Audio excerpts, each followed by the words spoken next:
안녕하세요. 사연에 빠지다의 DJ 민영입니다. 오늘 사연자님은 구독자 여러분들께 꼭 부탁드릴 게 있어 사연을 보냈다는데요. 과연 어떤 사연인지 들어보시겠습니다. 오늘도 두 가지 사연 준비되어 있는데요. 끝까지 들어주실 거죠? 그럼 오늘의 사연 바로 시작할게요. 안녕하세요. 저는 40대 여자입니다. 저는 서울에서 차로 대여섯 시간은 가야 하는 시골에서 3남매 중에 막내로 태어났습니다. 위로 오빠 하나, 언니 하나가 있어요. 당시에도 100년 가까이 된 시골집에서 할머니와 할아버지와 함께 살았습니다. 부모님은 평생 할머니, 할아버지와 함께 그 동네에서 농사만 지으신 분들이에요. 그러다 보니 언니와 오빠 둘 다 본인들도 당연히 시골에서 농사를 지으며 살아야 하는 줄 알았어요. 하지만 저는 달랐습니다. 저는 하루라도 빨리 어른이 돼서 이 집을 떠나 도시로 나가고 싶었거든요.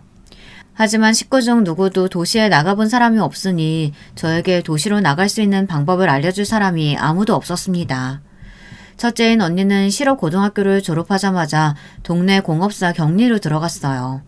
그래서 오빠만이라도 대학에 가길 기대했는데 장남인 오빠마저 대학을 안 가겠다고 하니 제가 대학에 가겠다고 하면 할머니나 아버지가 가만히 계실 리가 없었죠. 오빠는 장남이면서 욕심도 없어? 오빠가 대학도 들어가고 좋은 회사도 떡하니 가야 우리 집이 좀 펴지. 공부해서 힘들게 대학 들어가고 취직해도 그냥 월급쟁인데 일찍이 아빠 옆에서 농사 배워서 집안에 보탬이 되는 게 훨씬 낫지. 세상 답답한 소리 하고 있네. 오빠는 평생 아버지 어머니 옆에 같이 살 거야? 장가라도 가려면 대학도 나오고 직장이라도 있어야 여자가 생기지.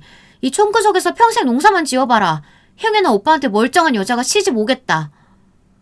아이고 멀쩡히 잘 사는 오빠더러 네가 뭔데 이래라 저래라야. 네 오빠가 뭐가 부족해서 장가를 못 가. 다 때 되면 결혼해서 이 집에서 다 같이 살면 되지. 그렇게 도시 나가고 출세하고 싶으면 너나 공부 열심히 해서 나가라. 제가 오빠에게 한마디만 하면 할머니는 어디선가 슈퍼맨처럼 나타나 오빠 편을 들었습니다.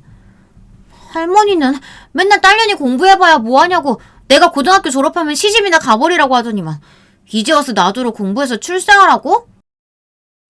저거 할머니한테 말하는 것 좀 봐. 아침이나 빨리 처먹고 학교 나가. 쓸데없이 우리 집 귀한 장손 건드리지 말고. 어머니 그만하세요. 어른도 이 시골이 답답한데 애는 오죽하겠어요? 이수정, 너 쓸데없는 소리 그만하고 빨리 학교 나가. 어미가 딸년 그렇게 오냐오냐 키우니까 애가 싸가지 없는 게 위아래도 모르지. 아이고 속 터져서 원. 어릴 때부터 차별을 받으며 자라다 보니 저는 자연스레 독해졌습니다.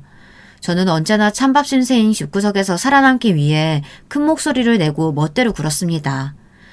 저는 고등학교 때부터 돈을 벌기 위해 학교가 끝나면 버스를 타고 30분이나 나가 햄버거집에서 아르바이트를 했어요. 고등학교를 졸업하자마자 어떤 방식으로든 바로 도시로 나가려고요. 그런 저를 가족들은 돌연변이 취급했습니다.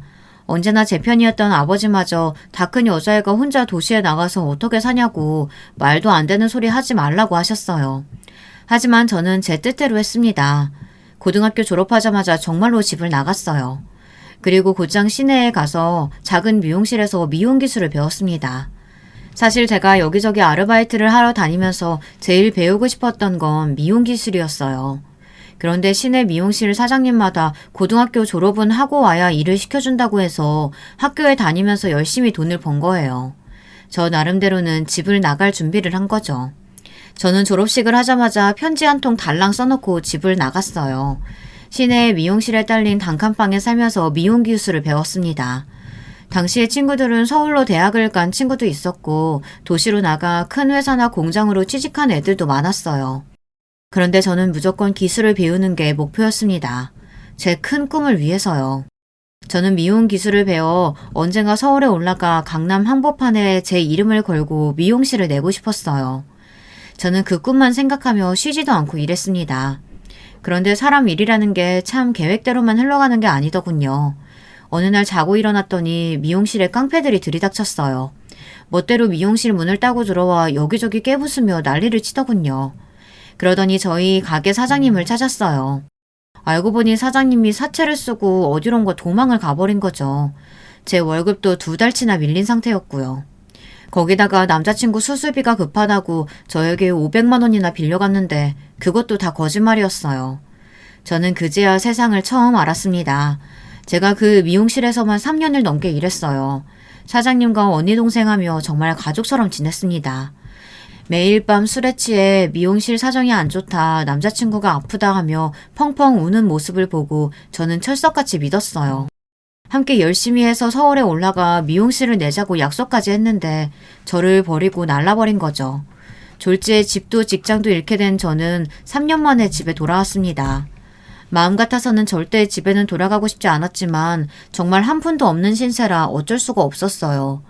오랜만에 돌아간 집은 많이 달라져 있었습니다. 제가 연락을 끊고 나가 있는 동안 할아버지는 돌아가셨고 할머니는 많이 쇠약해져 있으시더군요. 언니는 결혼해서 분가해서 나갔고 오빠는 여전히 부모님과 농사일을 하고 있었어요. 부모님은 별 말씀 없이 저를 받아주셨어요. 할머니는 여전히 저를 보자마자 욕을 퍼부었지만 예전처럼 기분 나쁘지 않았습니다. 할머니 눈동자에 눈물이 가득 고여 있었거든요. 저는 지난 3년 동안의 기억은 다 잊고 다시 잘 살아보자 싶었습니다. 돈을 날렸지만 그만큼 값비싼 인생 경험했다 치기로 했죠. 할머니는 지금 당장 좋은 짝을 찾아 결혼하라고 성하였지만 저는 결혼 생각이 없었어요. 오빠는 같이 농사를 짓자고 꼬셨지만 소용없었습니다. 저는 어떻게든 다시 제 꿈을 이룰 방법을 생각하고 있었습니다. 저는 동네 친구를 따라 지역 내 화장품 회사에서 방문 판매하는 일을 했어요. 워낙 시골 동네다 보니 동네에 화장품은커녕 스킨로션도 살 데가 없거든요.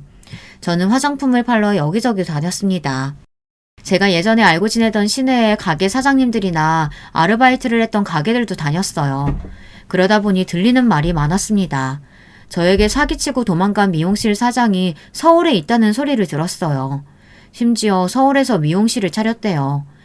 행여나 깡패놈들이 소문 듣고 서울까지 찾아갈까봐 다들 쉬쉬했지만 서울 동대문에서 봤다는 소문이 있다고 하더라고요. 그 이야기를 듣고 집에 들어왔는데 도무지 아무것도 할 수가 없었습니다.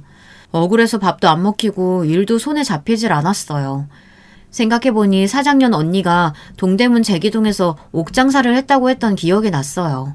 그 언니라는 사람이 한번 미용실에 놀러 왔었는데 그때 옷가게의 명함을 받았던 기억이 났습니다. 저는 서랍 여기저기를 뒤져 그때 받았던 명함을 찾아냈어요. 저는 도저히 안 되겠다 싶어 큰 마음을 먹고 다시 집을 나가기로 했습니다. 이대로는 억울해서 발 뻗고 잘 수가 없었어요. 가족들 얼굴을 볼 자신이 없어서 모두가 다 잠든 새벽에 짐을 싸서 나왔습니다. 그런데 그만 할머니께 들키고 말았어요. 사실 제가 가진 돈이 하나도 없어 할머니가 돈을 넣어놓고 매일 꺼내 쓰시는 금고에 손을 댔거든요. 당장 서울에 가서 지낼 곳이라도 구해야 하는데 정말 가진 돈이 하나도 없으니 여관방이라도 구하려고 조용히 30만 원 정도만 챙겨가려고 했죠. 그런데 막상 금고를 여니 욕심이 생기더군요. 저는 10,000원짜리 묶음을 2개나 챙겨 가방에 쑥 집어넣었어요. 너 이수정, 이 년이 지금 뭐 하는 거야? 감히 내 돈에 손을 대? 가방에 돈을 넣고 방을 나서려던 순간 잠에서 깬 할머니가 저를 잡으려고 달려들었어요. 할머니, 이 돈 제가 빌려가는 거예요. 제가 서울에 가서 사기꾼이한 잡으면 금방 갚아드릴게요. 죄송해요. 진심이었습니다. 정말 서울에 올라가서 사기꾼년을 잡는 대로 할머니 돈부터 갚아드릴 생각이었어요. 하지만 제 말에도 할머니는 욕을 퍼부으며 제 뒤를 따라왔습니다. 저는 노쇠한 몸으로 저를 따라오는 할머니에게 죄송하다고 그만 들어가시라고 소리쳤지만 소용없었습니다. 할머니는 결국 집 앞 골목이 다 끝날 때까지 쫓아오시다가 넘어지셨어요. 저는 넘어진 할머니를 보고도 앞만 보고 달렸습니다. 이제 와서 다시 돌아갈 수는 없었어요. 애매하게 지금 돌아가 봐야 욕만 먹고 등이나 몇 대 두드려 맞고 끝날 게 뻔해요. 하지만 저는 어떻게든 서울에 올라가 그 사기꾼 년을 잡아야 했습니다. 저는 혹시나 가족들이 따라올까봐 무서워서 해가 뜰 때까지 걸어서 택시를 잡아타고 기차역으로 갔어요. 그러고는 곧장 서울에 올라가 그 사기꾼 년 언니 옷가게가 있는 동네에 갔습니다.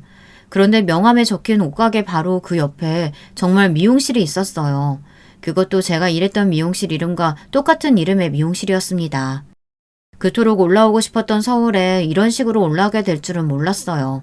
사실 서울까지 올라가면서도 반신반의했습니다. 서울에 그 사기꾼 년이 미용실을 차렸다는 말이 사실이 아니길 바랬어요. 그런데 사실이었습니다.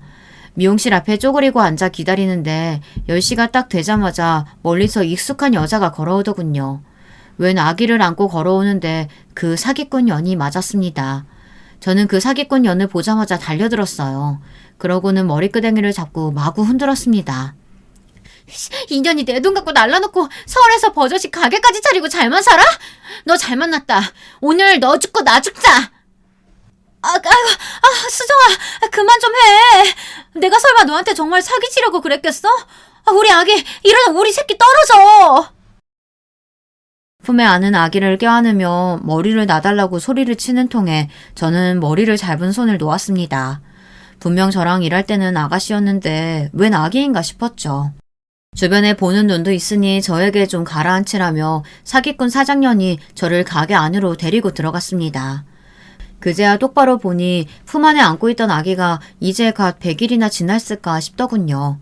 그러고 보니 가게 안에 유모차며 아기 젖병이며 아기 용품이 많아 보였어요. 사실은 너랑 같이 일할 때 내가 애가 생겼어. 너도 알잖아. 그때 내 남자친구 뇌종양이라고 수술받아도 얼마 못 산다고 한 거. 병원비는 매일 몇백씩 늘어나지 가게 월세는 못 내고 있지. 그 와중에 애까지 생겼으니 어떡해. 내 인생이야 어떻든 내 새끼는 살려야겠는걸. 사장 말이 남자친구 병원비를 대느라 사채를 썼답니다. 병원비를 안 내면 퇴원이 안 된다고 하니 어쩔 수 없었던 거죠. 미용실은 이미 월세가 몇 달째 밀린 상태였고 제 월급도 주지 못하는 상황이었으니 몰래 도망 올 수밖에 없었던 거죠. 저는 순간 제 가방에 들어있는 할머니의 200만 원이 떠올랐습니다. 저도 저 살겠다고 할머니 돈을 훔쳐 도망 온 거니까요. 내가 너한테 미안해서 안 그래도 연락하려고 했어. 그런데 염치가 없으니 도저히 용기가 안 나더라. 나 이 가게 다 대출로 구한 거야. 배운 게 도둑질이라고 할 줄 아는 일이 미용밖에 없잖아. 가게에 직원으로 들어가려고 해도 애가 있으니 그럴 수도 없고 혼자 애 키우면서 하려면 내 가게밖에 답이 없더라고. 애랑 둘이 먹고 살려면 어떡해. 이거라도 해야지. 서울에 올라오고 나서 사장도 고생이 많았답니다. 서울에 올라오고 난 뒤 얼마 되지 않아 사장 남자친구가 죽었대요. 장례치를 비용도 없어서 화장만 하고 말았다네요. 지금까지 남편도 없이 혼자 애를 키우고 있었던 거죠. 사기꾼 사장년이라고 매일 욕을 하며 잠들었는데 막상 사는 꼴을 보니 할 말이 없었습니다. 미용실이라고 코딱지만한 공간에 애를 등에 업고 일하는 모습을 보니 안쓰럽기까지 했습니다. 가끔 손님이 좀 있으면 옆에 언니 가게에 애를 맡기고 일을 했나 보더라고요. 나 잡으러 서울에 올라온 걸 텐데 어떡하니? 내가 지금은 정말 돈이 하나도 없어. 내가 돈 생기는 대로 네 돈부터 먼저 갚을 테니까 걱정하지 말고 내려가. 정말 미안하다. 내가 언니 뭘 믿고 내려가. 이러다가 또 도망가면 어떡하라고. 나 다시는 그 시골에 안 내려갈 거니까 언니가 나 책임져. 언니가 분명히 그랬잖아. 나중에 서울에 같이 미용실 차리자고. 세상 일이라는 건 참 모르겠습니다. 언제나 저를 사랑으로 키워주신 부모님의 기대는 그렇게 쉽게 저버리고 할머니의 돈까지 훔쳐서 달아난 저는 제 등을 치고 도망간 사기꾼과 다시금 손을 잡고 함께 일을 했어요. 날린 돈은 받지는 못했지만 그래도 서울에서 사장 언니와 함께 지내며 일도 같이 하게 되니 잠자리와 직장은 해결됐어요. 상황이 넉넉하지는 않았지만 제가 그토록 꿈꾸던 도시 생활이 시작된 거죠. 저는 서울살이가 좋았습니다. 여기를 가도 북적이고 저리를 가도 시끄러운 게 저와 딱 맞았어요. 그런데 몇 년 동안 미용실 일을 하며 정신없이 살다 보니 어느새 제가 살고 있었던 고향을 까맣게 잊고 살았습니다. 사실 잊고 싶었어요. 고향을 생각하면 따뜻한 부모님도 있고 열심히 사는 형제 자매도 있었지만 다시는 돌아가고 싶지 않았거든요. 서울에서 보란듯 성공해서 화려하고 세련된 모습으로 돌아가 할머니께 훔친 200에 몇백은 더 합쳐서 돌려드리고 싶었어요. 그런데 부모님을 찾아뵈야 하는 일이 제게도 생겼습니다. 제게 결혼할 남자가 생겼어요. 남자는 미용실에 단골로 오던 손님이었는데 근처에서 작은 인쇄소에 다니고 있었어요. 남자는 저를 보고 한눈에 반했다며 고백을 했습니다. 몇 번 데이트를 하다가 남자의 고백을 받아주고 저는 1년 정도 연애를 했습니다. 자연스레 결혼 이야기가 나오니 남자도 우리 집에 인사를 가고 싶다고 하더라고요. 저희 친정이 서울에서 5시간 넘게 걸리는 시골이고 제가 몇 년째 왕래를 하고 있지 않는다고 말은 했었지만 남자는 그래도 인사는 가야 한다고 했어요. 결혼이라는 게 양가 허락을 받아야 할 수 있는 거 아니냐고요. 우리 부모님이 며느리로 다른 거 몰라도 무조건 화목한 가정에서 자란 여자여야 한다고 하셨어. 그래야 시부모님한테도 잘한다고. 그래서 자기 부모님이 지방에서 농사 지으신다고 하니까 좋아하시더라. 소박하고 인자하실 것 같다고. 서울 사람들은 이상한 게 시골에서 농사한다고 하면 다들 전원일기처럼 생각했어요. 어른들은 하루 종일 땡볕에서 일하고 자식들은 그런 부모님을 존경하며 돕는 장면을 상상했죠. 하지만 저는 그런 자식이 아니었습니다. 저 살겠다고 순진하고 착한 부모님 등을 치고 집을 나온 못난 딸내미였죠. 이런 사실을 남자친구와 예비 시부모님께 들키고 싶지 않았어요. 그래서 저는 먼저 남자네 집에 인사를 갔습니다. 인사를 가자마자 저는 이 남자다 확신이 들었어요. 남자친구네 집이 40평대 아파트였거든요. 저는 태어나서 아파트에 들어가 본 게 처음이었어요. 거실에 서서 밖을 내다보는데 기분이 이상했습니다. 저도 그동안 서울에서 몇 년을 살았지만 이런 집에 살아야 정말 서울에 사는 거라고 말할 수 있는 거구나 싶더라고요. 시부모님이 되실 분들은 완벽한 서울 분들이었어요. 두 분 다 서울에서 태어나 사신 분들이었죠. 부모님께서 다 지방에 계시면 서울에 올라오기가 쉽지 않으시겠네. 우리가 한번 내려가서 찾아뵙는 게 어떨까? 지방도 아주 먼 지방이라 내려가시기 힘드실 거예요. 제가 먼저 내려가서 말씀드리고 한번 서울에 모시고 올라올게요. 그때 다 같이 뵈면 좋을 것 같아요. 남자친구가 저보다 6살이 많았어요. 남자친구 나이가 있다 보니 예비 시부모님들은 결혼을 서두르셨습니다. 저희 부모님이 멀리 계시니 여행이다 생각하고 하루 시간 내서 바로 내려가 인사드리는 게 어떠냐고 하시며 서두르셨죠. 하지만 저는 그럴 수가 없었어요. 서울에 올라오고 나서 부모님과 형제들에게 연락이 계속해서 왔었지만 제가 받지 않았거든요. 심지어 제가 할머니 돈을 들고 도망가는 바람에 할머니가 화병이 나서 드러누웠다고까지 하는 메시지가 오빠에게 왔어요. 그런데도 저는 그 메시지에 답도 하지 않았습니다. 무슨 소리를 들어도 싸다고 생각했으니까요. 그런 주제에 이제와 결혼하겠다고 남자친구를 데리고 내려가는 꼴이 우스웠습니다. 부모님이야 대놓고 뭐라고 하지 않으시겠지만 오빠나 할머니는 저를 보자마자 욕을 퍼부을 게 뻔했어요. 그래도 남자친구와 결혼하고 싶은 마음에 저는 몇 년 만에 고향에 내려갔습니다. 내려가는 날에야 아버지께 연락을 드리고 내려갔어요. 내려가기 며칠 전부터 연락해야지 했었는데 도무지 뭐라고 말해야 좋을지 모르겠더라고요. 그래도 제가 결혼할 사람이 생겨서 내려간다고 하니 아버지는 좋아해 주셨습니다. 그런데 역시나 상황이 많이 달라져 있더군요. 할머니는 뼈암으로 투병 중이시라 병원에 입원해 계셨고 부모님도 몇 년 사이에 확 늙어 계셨어요. 그래도 부모님은 저와 남자친구를 보고 반가워하셨습니다. 우리 막내가 서울살이라서 그런가 인물이 더 훤해졌네. 그래도 잘 지내는 것 같아 다행이다. 먼 길 오느라 힘들었을 텐데 밥부터 먹자. 저는 며칠 동안 걱정한 게 무색할 정도로 오랜만에 부모님을 뵈니 너무 좋았어요. 그리고 할머니의 빈자리가 더 크게 느껴졌습니다. 저는 부모님과 식사하고 나서 할머니가 계신 병원에도 들렀어요. 할머니는 몰라보게 달라져 있었습니다. 얼굴도 몸도 반쪽이 돼서 저를 알아보지도 못하셨죠. 그 모습을 보는데 눈물이 왈칵 하더군요. 제 기억 속의 할머니의 모습은 제게 욕을 하면서 따라 달려오던 건강한 모습이었는데 몇 년 새 이렇게 달라져 계시니 속상했습니다. 저는 이자를 더 넣지는 못했지만 그때 제가 훔쳐갔던 할머니의 200을 봉투에 담아 할머니 손에 쥐어드렸어요. 그때는 너무 죄송했어요. 할머니 다시 뵈면 정말 잘해드리려고 했는데. 저처럼 철딱선이 없는 손녀가 세상에 또 있을까요? 아무리 많이 혼나고 싸웠어도 함께 살았던 세월이 있는데 제가 너무 모든 걸 외면하고 살았었다라는 생각이 들었습니다. 저는 할머니의 손을 꼭 잡아드리고 제 결혼식에 꼭 오셔야 한다는 말씀을 드리고 왔어요. 얼마 뒤 저는 결혼을 했어요. 할머니 건강 상태가 좋지 않으셔서 서둘러 식을 올렸습니다. 할머니께 제가 결혼하는 모습을 꼭 보여드리고 싶어서요. 사람 사는 게 참 쉽지 않습니다. 저는 결혼만 하면 제 인생은 탄탄대로라고 생각했어요. 그런데 아니더군요. 막상 결혼해 살다 보니 새로운 고난이었습니다. 저는 결혼하고도 미용실에서 계속 일을 했는데요. 몇 년 열심히 했더니 동네 단골들이 좀 생겨서 그런대로 먹고 살만 했습니다. 사실 저는 1, 2년만 고생 더 하고 제 가게를 차려 나갈 생각이었어요. 함께 일하던 사장 언니도 아이가 크면서 돈이 많이 들어가다 보니 제 월급까지 주며 같이 일하기가 버거워 보였거든요. 그래서 조금 모은 돈으로 제가 사는 동네에 작은 미용실을 내려고 준비 중이었습니다. 그런데 남편이 사고를 쳤어요. 다니던 직장을 갑자기 그만뒀습니다.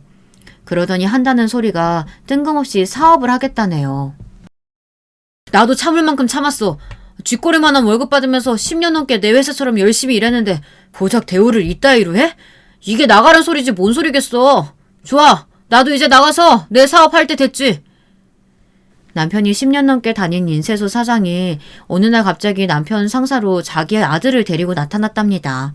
남편보다 5살이나 어린 사람을요. 남편은 욱하는 마음에 사표를 던지고 회사를 나와버렸답니다. 아무리 화가 나도 그렇지 사장이랑 이야기도 안 해보고 곧바로 사표부터 내면 어떡해. 나한텐 당신처럼 든든한 와이프가 있는데 뭐가 걱정이야. 나 당분간 쉬면서 사업 구상 좀 할 테니까 당신이 고생 좀 해줘. 남편은 결혼하고 나서도 툭하면 미용실에 다니는 제가 든든하다고 했습니다. 기술이 있어서 절대 굶어 죽을 일은 없다고요. 그때는 당연히 농담인 줄 알았는데 정말로 저만 믿고 일을 그만둘 줄은 몰랐습니다. 당신 무슨 돈이 있다고 사업을 해. 생각해본 거 있어서 때려친 거야? 퇴직금도 있고 당신도 좀 모아둔 거 있을 거 아니야. 그 돈으로 목 좋은 자리에 인쇄소 시작하면 되지. 내가 모아둔 돈이라니. 그건 내가 미용실 얻을 돈이라고 했잖아. 이거 절대 못 주니까 꿈도 꾸지 마. 제가 서울에 올라와서 고생이란 고생은 다 하고 어렵게 모은 돈이었습니다. 제 꿈처럼 강남에 미용실을 차릴 정도는 안 되어도 동네에 10평 정도 되는 가게를 차릴 정도는 됐어요. 남편이 아무리 마음이 급해도 그 돈까지 욕심낼 줄은 몰랐습니다. 저는 남편이 무슨 말을 해도 그 돈을 내어줄 생각이 없었어요. 남편이야 지금까지 외동아들로 부모님의 원조를 받으며 편하게 살았지만 저는 아니었거든요. 저는 고등학교 졸업하고 지금까지 저 혼자 힘으로 여기까지 왔습니다. 남편 때문에 제 꿈을 포기할 수는 없었어요. 그런데 남편이 제가 돈을 주지 않는다고 단단히 삐졌더군요. 당신만 힘들게 산 거 아니야. 나도 10년 넘게 한 직장에 버티면서 힘들게 살았다고. 당신이 사는 이 집도 우리 부모님이 사준 집인데 그렇게 치사하게 굴어야겠어? 뭐? 치사? 말이 나왔으니 말인데 당신이 결혼할 때 나한테 뭐라고 그랬어? 자기 결혼하면 아버님이 아파트 주신다고 했다면서. 근데 막상 결혼 날짜 잡고 나니까 돈 없다고 우리더러 집 구하라고 하셨잖아. 그랬습니다. 사실 제가 말을 안 해서 그렇지 결혼할 때 일이 좀 있었어요. 결혼 전에 남편은 저에게 결혼하게 되면 무조건 서울에 20평대 아파트를 사주겠다고 했습니다. 본인이 외동아들인데다가 3대 독자인데 부모님이 안 해주실 리가 없다고요. 물론 아파트 때문에 결혼을 결심한 건 아니었지만 그래도 사람이 사랑만 가지고 사는 건 아니잖아요. 이왕이면 아파트에다가 내 집에서 시작하면 훨씬 더 안정적이고 좋죠. 그런데 막상 결혼 날짜가 다가오니 시부모님께서 집안에 급한 일이 생겼다며 당장 집을 구해줄 돈이 없다고 하셨어요. 또 그 이야기! 그때는 아버지가 집안에 중요한 일이 생겨서 어쩔 수 없다고 그랬잖아. 그래서 내가 없는 돈 끌어다가 이 집 마련한 거 아니야. 이 집이 아파트야? 빌라도 고작 투룸의 전세잖아. 이까짓 거 해와가지고 이제 와서 생색내니까 하는 소리지. 저도 옛날 일 가지고 자꾸만 싫은 소리 하고 싶지 않았어요. 하지만 남편이 전셋집 구한 걸 가지고 생색내면 그렇게 듣기가 싫더라고요. 회사에서도 개무시당하고 와서 열받아 죽겠는데 마누라까지 사람을 무시해? 좋아. 당신 돈 필요 없으니까 그 잘난 미용실 차리세요. 어디 한번 얼마나 돈 많이 벌어오나 보자. 남편은 자기 할 말만 해놓고는 화를 내며 문을 쾅 소리가 나게 닫고 나가버렸습니다. 저는 서울 남자와 결혼만 하면 잘 살 줄 알았어요. 그런데 말이 좋아 서울 남자지 저희 아버지나 오빠와 다를 게 없었습니다. 남편도 항상 본인만 생각하고 제가 하는 희생을 당연하게 여겼죠. 시부모님도 마찬가지였어요. 결혼 전에나 우리 며느리라고 예뻐했지 막상 결혼하고 보니 매일 아들 하시면서 자기 아들만 귀하지 저는 찬밥이었어요. 결혼하고 나서 얼마 안 됐을 때 일이에요. 제가 원래 밀가루 음식이 몸에 잘 안 받아요. 국수 같은 면 요리를 먹으면 잘 체하는 편입니다. 어느 날 시댁에서 어머님이 콩국수를 해주셔서 먹었는데 그날도 제가 좀 체한 거예요. 자꾸 속이 더부룩하고 메스꺼려서 화장실에 들락날락 거렸어요. 그러자 시어머니가 대뜸 저더러 설마 애 생긴 거 아니냐고 하시더군요. 저는 시부모님께서 벌써 손주를 원하시나 싶어서 바로 아니라고 그냥 좀 체한 거라고 말씀드렸습니다. 그런데 시어머님이 하시는 말씀이 기가 막히더군요. 손주를 원하신 게 아니었어요. 오히려 그 반대였습니다. 그래, 결혼한 지 얼마 되지도 않았는데 둘이 열심히 일해서 좋은 집 살 생각을 해야지. 너 괜히 일하기 싫다고 덥석 애부터 가지면 안 된다. 그러면 우리 아들이 너무 고생해.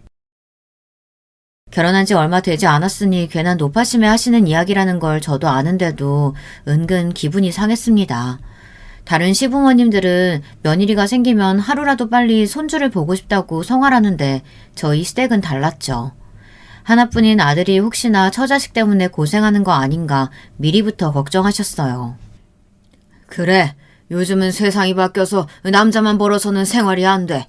좋은 기술 썩어봐야 뭐하냐? 벌 수 있을 때 바짝 벌어야지. 에이, 우리 자기야 기술직인데 애 낳아도 충분히 일하면서 돈 벌 수 있어요. 그리고 내 나이도 있는데 아이 생기면 감사합니다 하고 우리 엄마가 키워주면 되지. 시부모님 말씀에 제 표정이 좀 안 좋아 보였는지 남편이 애써 웃으며 농담으로 받아쳤습니다. 그런데 그때 시어머니께서 표정이 싹 변하시더니 정색을 하시더군요. 어머 아들, 그게 무슨 소리야? 엄마가 겉으로 보기엔 멀쩡해 보여도 벌써 70대 중반이야. 내 나이에 애를 어떻게 키우니? 그리고 엄마가 살아보니까 애는 무조건 엄마가 키워야 돼. 그래야 애도 건강하고 똑똑하더라. 저 아직 아이 낳을 생각 없으니까 괜한 걱정들 하지 마세요.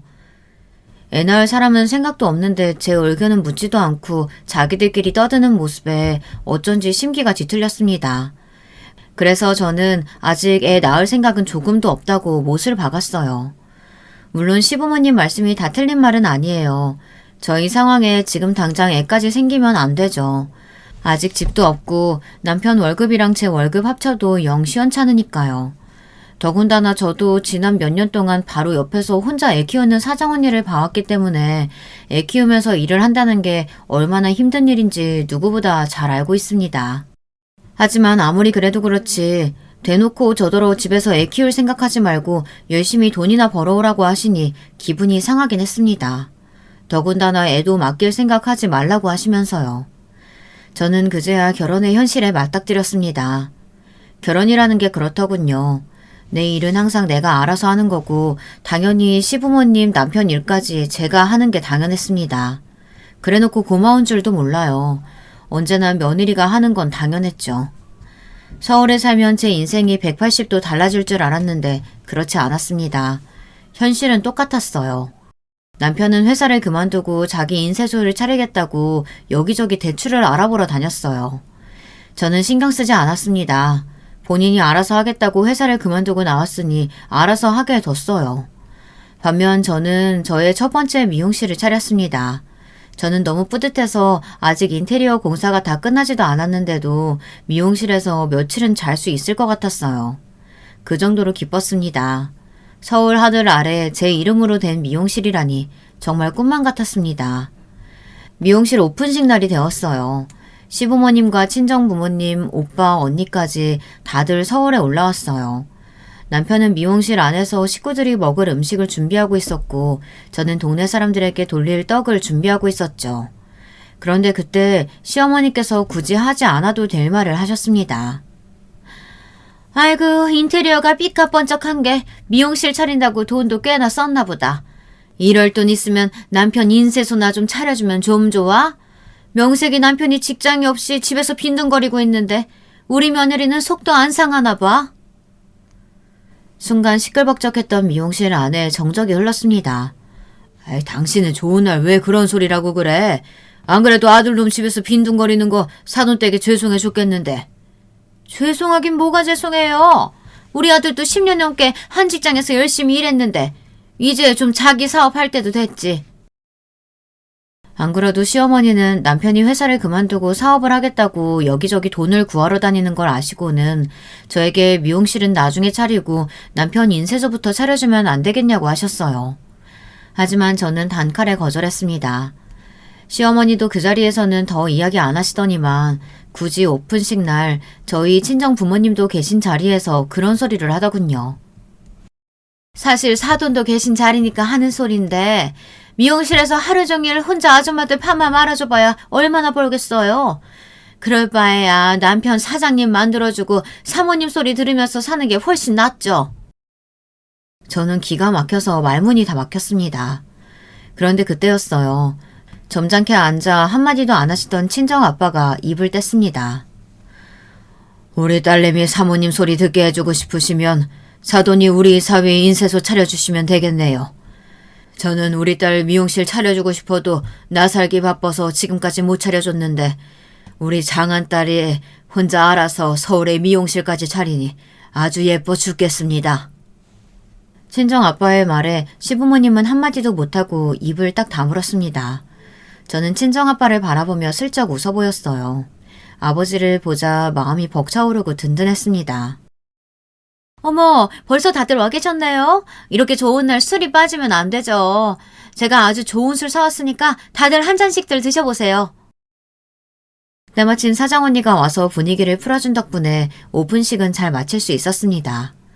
그래도 사장 언니가 없었다면 제가 서울에 제 이름 걸고 미용실을 차리기 힘들었을 거예요. 언니도 혼자 아이 키우면서 미용실 운영하느라 힘들었을 텐데 저에게 빚이 있다는 이유만으로 몇 년 동안 먹여주고 재워주며 일까지 시켜줬으니까요. 그리고 가장 중요한 건 언니가 제 돈을 안 갚고 서울로 도망치지 않았다면 저는 서울에 오지 못했을 겁니다. 그러던 어느 날이었어요. 병원에서 몇 년 동안 투병하시던 저희 할머니가 돌아가셨습니다. 저와 남편은 급하게 고향으로 내려갔어요. 할머니 장례가 끝나고 장지까지 다녀와 아버지 댁에서 하루 자고 그 다음날 서울에 올라가기로 했습니다. 그런데 그날 밤 어머니께서 자식들을 다 불러 모았습니다. 저희에게 할 이야기가 있다고요. 지금부터 내가 하는 말 잘 들어라. 할머니께서 돌아가시기 전에 땅을 다 정리하셨어. 살아생전에 며느리라고 그렇게 구박하시더니만 당신 늙어서 옆에서 돌봐주고 신경 써준 건 나밖에 없었다고 미안하다 하시면서 할머니 앞으로 되어있던 땅을 다 내 앞으로 주기로 하셨어. 순간 그 자리에 있던 저와 오빠, 언니는 물론이고 형부랑 저희 남편까지 놀라서 입이 쩍 벌어졌어요. 사실 어릴 때는 아버지 재산이 얼마인지 할아버지가 가진 땅이 몇 평인지 관심도 없었어요. 하지만 저도 어른이 되고 나서는 궁금하기는 했습니다. 그런데 할아버지 할머니께서 남기신 땅이 꽤 된다네요. 이번에 할머니께서 재산을 정리하시면서 대충 시세를 알아봤는데 가진 땅을 다 팔면 20억이 넘는데요. 20억이라는 말에 저도 모르게 침이 꼴깍 삼켜졌습니다. 제가 어머니 땅에 욕심내지 않을 수가 없는 게 이미 친정 부모님께는 할아버지께서 돌아가실 때 먼저 증여한 땅이 있었어요. 어머님처럼 욕심 없이 평생 살아오신 분이 땅이 생겼다고 해서 절대 혼자 다 가질 분이 아니었죠. 분명 자식 셋에게 공평하게 나눠주시려고 부르신 거라 기대했습니다. 그런데 제가 김칫국을 아주 세게 먹었더군요. 친정엄마는 저희 자식들에게 공평하게 땅을 나눠주겠다고 부르신 게 아니었어요. 우리 큰딸이나 막내는 시집가서 가정도 잃었으니 남편하고 오순도순 잘 살고 있지만 우리 장남은 40이 넘어서도 장가도 못 가고 혼자 부모 뒷바라지 하느라 고생하잖니. 내가 요즘 우리 장남만 생각하면 잠이 안 온다. 잠이 안 와. 듣다 보니 뭔가 이상했습니다. 할머니께 증여받은 땅 이야기를 하다가 뜬금없이 오빠 이야기를 꺼내는 게 왠지 기분이 쎄했습니다. 엄마, 지금 오빠한테 땅 주려고 밑밥 가는 거야? 오빠가 장가 못 간 거야. 오빠가 못나서 그런 건데 그게 불쌍하다고 땅을 다 주는 게 어딨어. 수정아, 엄마 얘기 아직 안 끝났어. 오빠한테 땅을 다 주겠다는 게 아니야. 엄마 아빠 늙어서 병나기 전에 우리 장남 장가라도 보내야 할 거 아니야. 그래서 외국에서 신부를 좀 데리고 와야 하는데 요즘은 그것도 법적으로 쉽지가 않다네. 남편한테 재산이라도 좀 있어야 데려올 수 있나 봐. 그래서 일부만 먼저 오빠한테 증여해주고 외국에서 신부라도 데려오겠다는 거야. 저는 상중이라 웃으면 안 되는데 어머니 이야기에 자꾸만 웃음이 튀어나왔습니다. 제가 사는 게 바빠서 잠시 잊고 있었어요. 저희 친정은 언제나 우리 아들 장남 위주로 돌아간다는 걸요. 제가 이래서 집을 나간 거였는데 그걸 깜빡했더군요. 너희 엄마 말은 무조건 아들한테 다 주겠다는 게 아니라 우선 먼저 일부만 아들에게 증여해주고 나중에 우리가 더 늙어서 죽을 때 되면 그때 똑같이 나눠주겠다는 얘기야. 무슨 말인지 알지? 친정부모님 말씀에 착한 언니는 괜찮다고 어머니 아버지 편하신 대로 하라고 했습니다. 하지만 저는 아니었어요. 지금 당장 살기 힘든 거야 저나 오빠나 다 똑같은데 왜 오빠만 재산을 먼저 주겠다는 건지 이해가 되질 않았죠. 저번에 나 미용실 오픈식 때 아버지가 와서 뭐라고 그랬어. 나 미용실 차려주고 싶었다며. 그럼 지금이라도 땅 팔아서 나 강남에 미용실 차려주면 되잖아. 장가 가는 게 뭐라고 오빠만 먼저 증여해주는 건데. 여보 그만해. 부모님 속상하시게 왜 그런 소리라고 그래. 남편이 말리지 않았다면 저는 그 자리에서 더 한 소리도 했을 거예요. 뒤늦게 정신을 차리고 보니 제 찰떡선이 없는 소리에 친정 부모님께서 저에게 잔뜩 실망한 표정으로 시무룩해져 있었어요. 저는 친정 부모님께 서운했지만 여기서 더 해봐야 저에게 좋을 게 없을 것 같아 그쯤 하고 서울로 올라왔습니다. 그래도 비빌 언덕이 아예 없는 것보다야 나중에라도 물려받을 땅이 조금이라도 있다는 게 저에게는 위안이 됐습니다. 얼마 뒤 저희 부부에게 좋은 소식이 있었어요. 시부모님께서 남편이 직장도 없이 놀면서 미용실에 나와 제 일을 돕는 게 마음이 쓰이셨는지 집을 팔아 남편 사업자금을 주기로 하셨습니다. 사실 남편이 얼마 전부터 시부모님을 설득하긴 했어요. 노인 양만 두 분이 사시는데 40평대 아파트는 너무 넓지 않아요? 우리 집 근처에 작은 아파트도 시설 좋고 깨끗한 데 많아요. 그쪽으로 옮기시고 남은 돈은 아들한테 투자하시는 거 어때요? 네 말이 무슨 소린지는 아는데 사업보다는 직장 생활하는 게 훨씬 더 마음 편하지 않겠어? 당신은 하나밖에 없는 아들이 사업 좀 해보겠다는데 밀어주지는 못할 망정 왜 초를 쳐요? 남편도 웃긴 게 저한테는 친정부모님 앞에서 재산 가지고 왈가왈부하지 말라고 하더니만 본인은 시부모님 집을 팔아 사업을 할 생각을 하고 있었습니다. 시아버지는 썩 내켜하시지 않았지만 시어머니에게는 귀한 외동아들의 입김이 통했는지 시아버지를 설득해서 정말로 집을 파셨어요. 그리고는 작은 집으로 이사하고 남은 돈을 제 통장으로 보내주셨습니다. 내 아들놈이지만 도무지 무슨 생각으로 갑자기 사업을 하겠다는 건지 믿을 수가 없다. 그래도 우리 며느리 네가 똑똑하니까 내가 믿고 이 돈 주는 거야. 네가 이 돈 가지고 있다가 네 남편한테 줘라. 시아버지는 아들보다 저를 더 믿는다고 하시며 집을 팔고 남은 돈을 저에게 다 주셨어요. 그러던 중 저에게 일이 좀 생겼습니다. 한 번 배신한 여는 끝까지 배신하는 건지 한 번 당해놓고 또 당했습니다. 무슨 소리냐고요? 제가 믿었던 사장년에게 또 당하고 말았어요. 사연은 이랬어요. 여러분도 제 꿈이 뭔지 아시죠? 강남 한복판에 제 미용실을 내는 거예요. 그 꿈을 누구보다 잘 아는 사장 언니가 제게 솔깃한 이야기를 꺼냈습니다. 내가 아는 언니가 아들 데리고 갑자기 미국에 이민 간다고 강남에 있는 숍을 나눴대. 내가 한다고 하면 싸게 준다고 하는데 너 나랑 같이 들어갈래? 저는 드디어 제게도 기회가 왔다는 느낌을 받았습니다. 제가 이토록 강남 입성을 꿈꾸는 이유는 제가 다른 건 몰라도 실력만큼은 자신 있다는 겁니다. 제가 미용실을 오픈하고 1년도 안 돼서 직원까지 둘 정도로 장사가 잘 됐어요. 원래 미용실은 동네 장사가 더 힘든 게 단골이 많아야 하기도 하지만 실력이 없으면 절대 소개 손님이 생기질 않는다는 겁니다. 저는 미용실을 오픈한 지 몇 달 되지도 않아서 제 실력이 좋다는 소문이 동네 맘카페에 돌아 꽤 홍보가 됐어요. 그래서 지금도 단골의 소개 손님만으로도 미용실 예약이 꽉 찼습니다. 아무리 장사가 잘 돼도 이제 가게를 시작한 지 1년 좀 넘었으니 강남에 샵을 낼 정도로 큰 목돈은 아직 없었죠. 그래서 처음엔 저도 돈 없다고 거절했습니다. 그런데 얼마 뒤 언니에게 또 연락이 왔어요.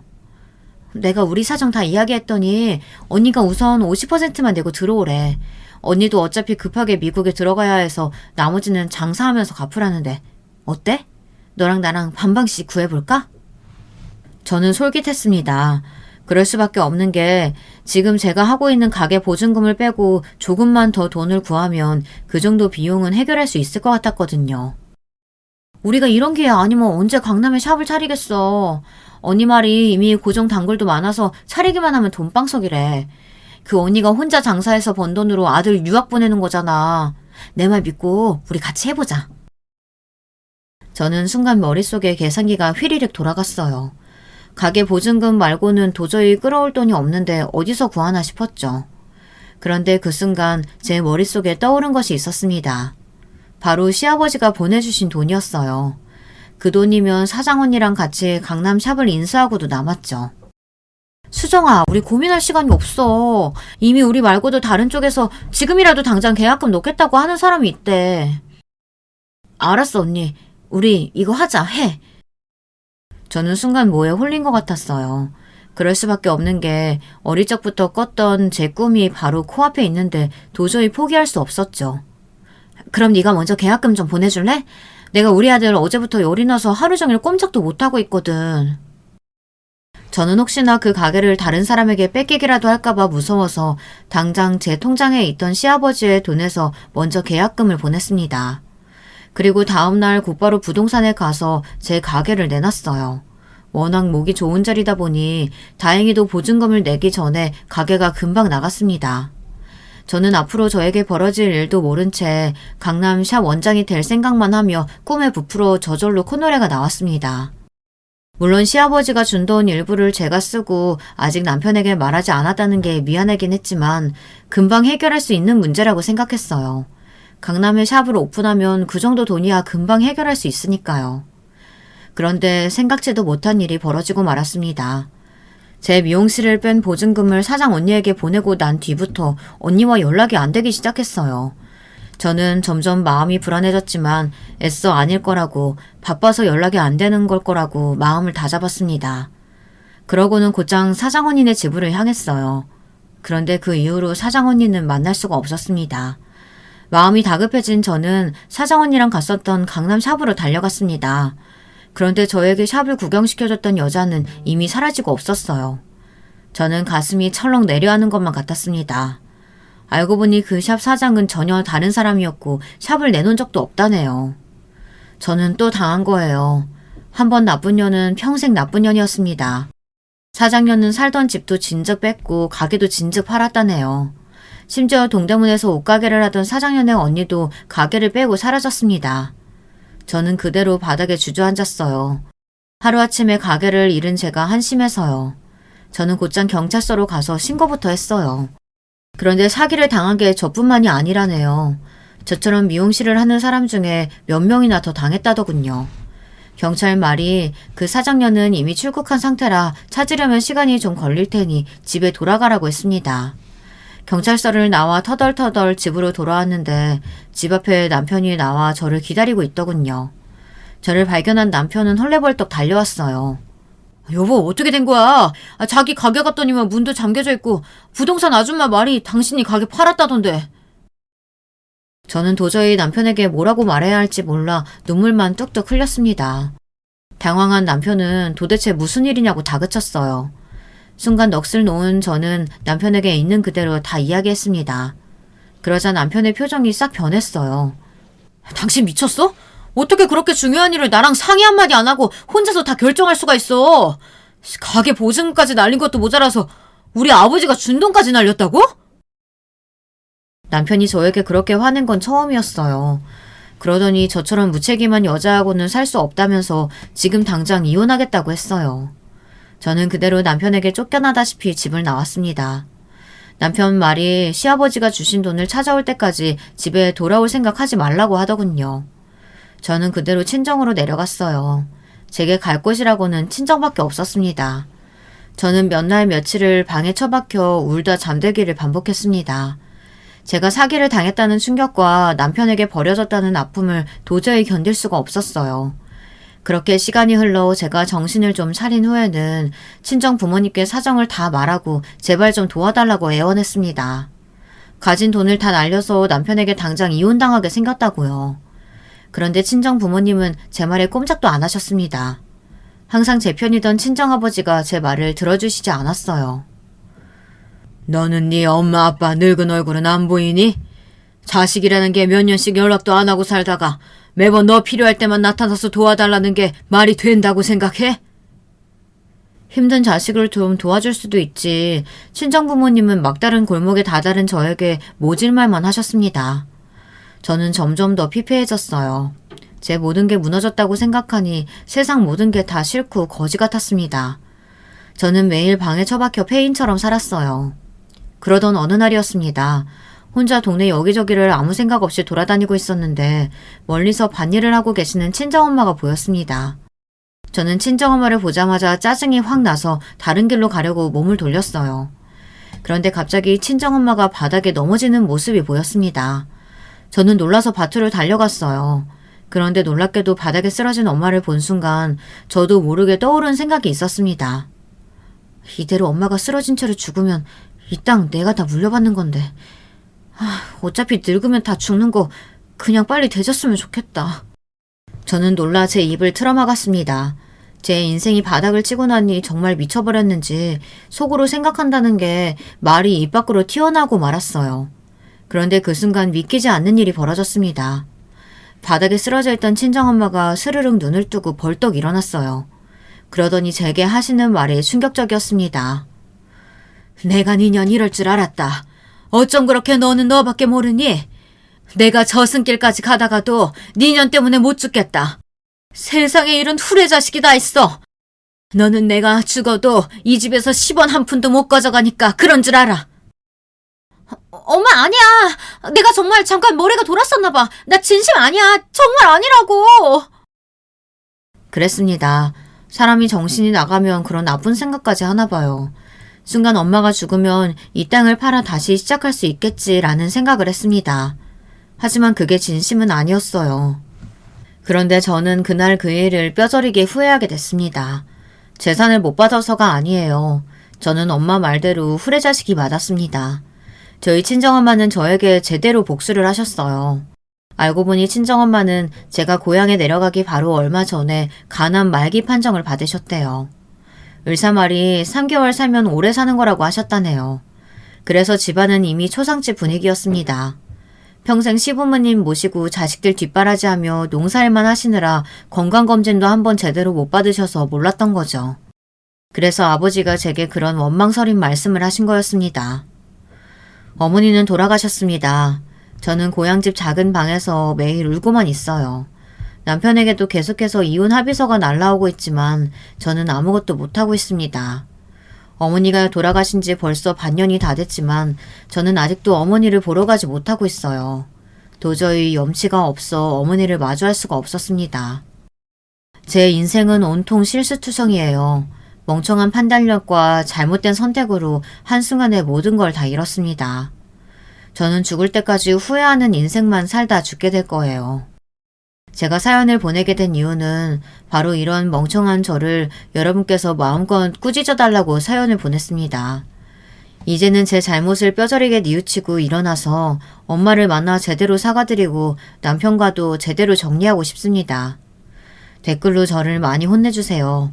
지금까지 저의 답없는 인생 이야기 들어주셔서 감사합니다. 여러분에게는 항상 행복한 일만 가득하시길 바랄게요. 여러분, 두 번째 사연 시작하기 전에 좋아요, 구독 꼭 눌러주실 거죠? 그럼 두 번째 사연 바로 시작합니다. 안녕하세요. 저는 정말 극심한 스트레스로 인해서 할 수 있는 것은 다 해본 사람이에요. 이제 30대 초반이 된 사람인데 진짜 애 키우면서 왜 이렇게 살고 있나 싶을 정도로 너무 힘듭니다. 제 얘기 좀 같이 들어주셨으면 좋겠어요. 누군가 들어준다는 것만으로도 힘이 나고 눈물이 날 것 같은 요즘이거든요. 사실상 궁극적인 모든 이유는 저의 결혼이고 더 세세하게 짚어보자면 모든 원인은 시어머니에게 있어요. 진짜 누굴 붙잡고 하소연해야 할지 우리 친정엄마한테는 어디부터 어디까지 얘기해야 좋을지 모르겠네요. 전 정말 어머니랑 잘 지내보고 싶어서 많은 노력을 했던 사람이에요. 그런데 모든 게 너무너무 부질없네요. 어머니는 되게 소심하고 성격이 괴팍하고 그러면서도 공주병까지 있는 분이에요. 모든 사건의 발단은 제가 애를 낳고 난 뒤 어머니가 우리 집에 들어와서 산후조리를 하시면서가 아닐까 싶어요. 물론 이때 저희 엄마가 아주 극성으로 말렸어요. 이거 사 미쳤어? 아니 돈이 없냐 뭐가 없냐. 아니 왜 할 일 없이 시어머니한테 그딴 조치를 받으려고 해. 엄마 나이대 사람들이야 어쩔 수 없이 한 집 애들 살고 하니까 받았다지만 네 세대 여자애가 뭐하러 그런 고생을 사서 하냐고. 안 해도 될 짓을 왜 해? 엄마 말을 듣고 약간 겁이 나면서도 사실 이때 모든 결정권이 저에게 없었어요. 하지만 이런 얘기를 굳이 다 하기에는 엄마가 화낼까봐 적당히 걸러서 말을 했었어요. 근데 어머니가 그러시더라고. 애기 태어나면 엄마가 그렇게 잠자기 힘들다나? 와서 애 재워주신다고 하고 어머니는 거실에서 생활하시겠대. 긴 것도 아니고 한 2주 정도니까 괜찮지 않을까 싶어. 그리고 나도 애기 낳아서 어떻게 해야 될지 하나도 모르고 겁난단 말이야. 병원에서 조금 가르쳐준다고 하고 유튜브로 영상도 봤지만 아직 좀 무서워. 어머니는 아들만 셋 키우신 분이니까 좀 배울 수 있을 것 같아. 이 말에는 일말의 불안함도 약간 섞여 있었고 그리고 한편으론 정말 말 그대로 안심하는 부분도 없지 않았어요. 그런데 막상 겪어보니까 제가 예상했던 편안한 부분들은 정말 깡그리 다 없어지고 걱정했던 부분들만 엄청 극대화되어 현실로 나타나 버린 거예요. 어머니는 아기 낳기 전에는 아주 저를 걱정하다 못해 안쓰러워 죽겠다는 투로 말씀을 하셨거든요. 아이고, 아기 낳으면 아기 엄마가 잠을 못 자. 얼마나 힘든데. 그러니까 누가 봐줘야지. 근데 요즘 뉴스들 좀 봐라. 산후조리원에서는 애들 바뀌는 사고도 있었다고 하지. 그리고 도우미랍시고 와서는 애한테 이상한 거 먹이고 나몰라라 하지. 그런 걸 어떻게 믿어? 뭐니 해도 가족들이 봐주는 거야. 그리고 새애기는 사돈이 와서 못 봐주시잖아. 시장일 하시니까 바쁘시지? 어머니 말 맞다나 우리 엄마는 큰 전통시장에서 과일 가게를 하고 계셔요. 매일같이 물건 대고 관리하고 아줌마들이랑 시시비비 걸리다 보니까 보통 고생하시는 게 아니거든요. 그런 것들도 감당하기 힘들다 보니 아무래도 제 산후조리를 해준다든지 하는 건 상상도 할 수 없는 상황이었어요. 어머니 말씀 들어보니 다 맞는 것 같기도 하고 누구도 저를 도와줄 수 없는 판국에 어머니가 해주신다고 하니까 그냥 수긍을 했던 거예요. 남편도 거듭 말하면서 자기 엄마 같은 사람 없다고 하고 말이죠. 물론 이 부분은 마음에 안 들었어요. 우리 엄마는 허리도 안 좋고 나이도 70대인데 저렇게 산후조리를 해준대. 우리 엄마 고생하는 거 절대 잊으면 안 돼. 돈이라도 얼마 드리자. 친구한테 물어보니까 걔네 집은 도우미분 집에 불렀을 때 몇백이나 드렸대. 우리도 못해도 어느 정도는 드려야 할 것 같아. 그렇게 생각하니 그럼 우리도 차라리 도우미를 쓰는 게 낫지 않겠나 싶었지만 그래봤자 얘기가 또 계속 거꾸로 돌아갈 것 같더라고요. 왜 도우미를 쓰면 안 되는지 어쩌고 하면서 다람쥐가 쳇바퀴 돌듯 귀찮은 방향으로 얘기가 갈 것 같았어요. 결국 어쩔 수 없이 저는 그냥 모든 것들을 받아들이게 된 거죠. 하지만 어머니는 제가 아기를 데리고 집에 왔을 때부터 정말 보통 아닌 반응을 하시는 거예요. 언제 우리 집에 미리 문을 열고 들어오신 건지 거실 한켠에는 어마어마하게 큰 트렁크까지 있었고 말이에요. 왔구나. 아이고, 애기 왔어. 아유, 조그매라. 어쩜 이렇게 작냐, 작고. 내가 오기 전에 집도 소독도 다 하고 할 거 다 해놨어. 새애기, 근데 너는 애기 준비한답시고 집에 정말 뭐 아무것도 안 해놨더라. 어쩜 그렇게 방에 아무것도 없이 그냥 다 허옇게 비워놨어. 아주 내가 그거 채우느라고 혼났어. 이 말을 듣고 불안감이 훅훅 밀려 들어오더라고요. 뭘 어떻게 채우셨다는 건지, 그리고 왜 연락도 없이 집에 미리 들어와 계셨던 건지 머릿속에 아주 하얘지는 느낌이 들었어요. 아니나 다를까 제가 비워두었던 아기 방은 어머니의 손길이 닿은 것이 아주 역력하게 느껴지더라고요. 제 딴에는 아기 방의 앞으로 짐들이 아주 많다고 들었기 때문에 작은 수납장과 아기 침대만 놓고 그 외의 공간은 깨끗이 닦아두었단 말이죠. 수납장 안으로는 기저귀들과 여분의 내복들, 체온계와 필요한 것들을 전부 넣어두었고요. 어머니가 신경을 써주셨다는 말씀 자체는 감사했지만 그 방에는 알록달록하게 어머니가 사서 갖다 두신 것들로 꽉 차 있었어요. 하얀 수납장 위로는 멋대로 사오신 쿠션이며 이런 것들이 마구 올라가 있었고 밑으로는 물티슈들과 아직 계열별로 맞지도 않을 것 같은 옷들까지. 이런 것들은 또 누가 갖다 주셨다고 하는데 그럼 대체 언제부터 이 집에 미리 와 계셨다는 걸까요? 어머니, 이게 다 뭐예요? 제가 방 정리해둔 건데 우리 태영이 방으로 제가 물건 다 계획해두고 공간을 비워둔 거예요. 아이고, 아무래도 내가 너 아무것도 준비 안 했을 것 같아서 어제부터 미리 와 있었어. 니네 시이모님이 장난감이랑 옷들 다 저렇게 주고 간 거야. 지금은 좀 커 보일지 몰라도 저거 시간 지나면 다 입어. 그러니까 잘 챙겨두고 그대로 입히면 돼. 아참, 감사하다고 전화 꼭 드리고. 일부러 저거 주겠다고 어제 와서 다녀갔단 말이야. 네가 센스 있게 용돈이라도 좀 챙겨드려. 내가 지금 니네 시이모 전화번호 보내줄게. 기다려봐. 와, 이건 무슨 초대하지 않은 손님도 아니고 제가 원하지도 않은 걸 갖다가 어머니가 마음대로 다 우겨넣으시고 뭘 하시는 걸까요? 그냥 무작정 멋대로 다 갖다 쑤셔 넣으시고서는 그걸 감사의 표시를 하라니요.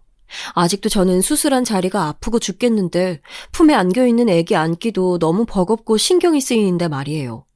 그런 산모에게 오자마자 시댁 식구들한테 인사를 해야 되네 어쩌고 하시는 데다가 차분하게 제가 다 계획해두었던 집안 살림을 다 뒤엎어두는 게 어딨어요. 순간적으로 너무 화가 나고 표정 관리가 안 됐어요. 어머니는 아주 눈치가 빠른 분이라 그걸 모르셨을 리가 없고요. 어머 얘, 너 표정이 왜 그러니? 기분이 나빠? 아이 내가 얼마나 힘들게 고생해서 이렇게 만들어놨는데 아무리 너나 나나 세대가 달라도 그렇지 애 키우는 건 다 똑같아. 그러지 말고 이제 애 좀 줘봐. 내가 안아볼 테니까. 어머니는 정말 너무 뭐랄까 여우 같다고 해야 될까요? 이런 말들을 제 남편 앞에서 들으란 듯이 말을 하시더라고요. 아이고 며느리 눈치를 벌써부터 봐야 되네 내가. 아참 상철아, 넌 이리 와서 소파에서 좀 쉬어.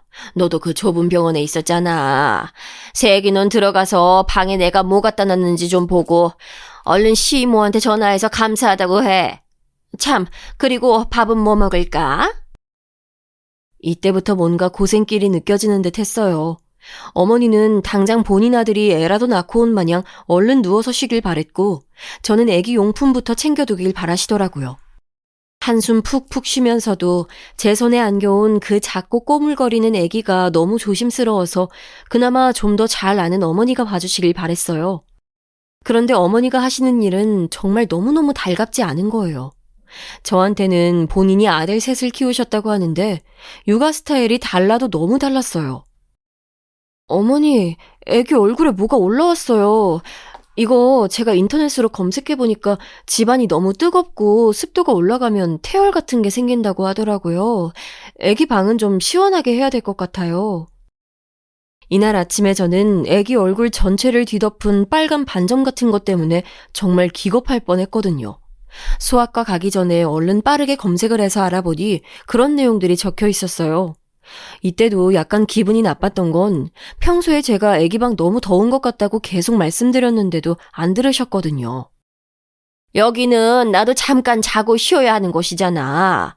아니 이 나이인 나한테도 냉골 같고 추운데 요 갓난쟁이한테는 얼마나 힘들겠어. 애기 말 못한다고 뭘 못한다고 엄마가 그렇게 넘겨버리면 안 돼. 사람이 눈치가 빨라야지. 아니 너는 몸 푼다고 그렇게 방을 온돌방처럼 지지면서 왜 애기 방은 춥게 해? 우리 상철이도 자다가 덥다고 새벽에 거실로 나오더라. 엄마는 시원하게 잔다나. 아니 거실이랑 애기 방은 춥고 니네 방은 따뜻하게 하면 되는 거야?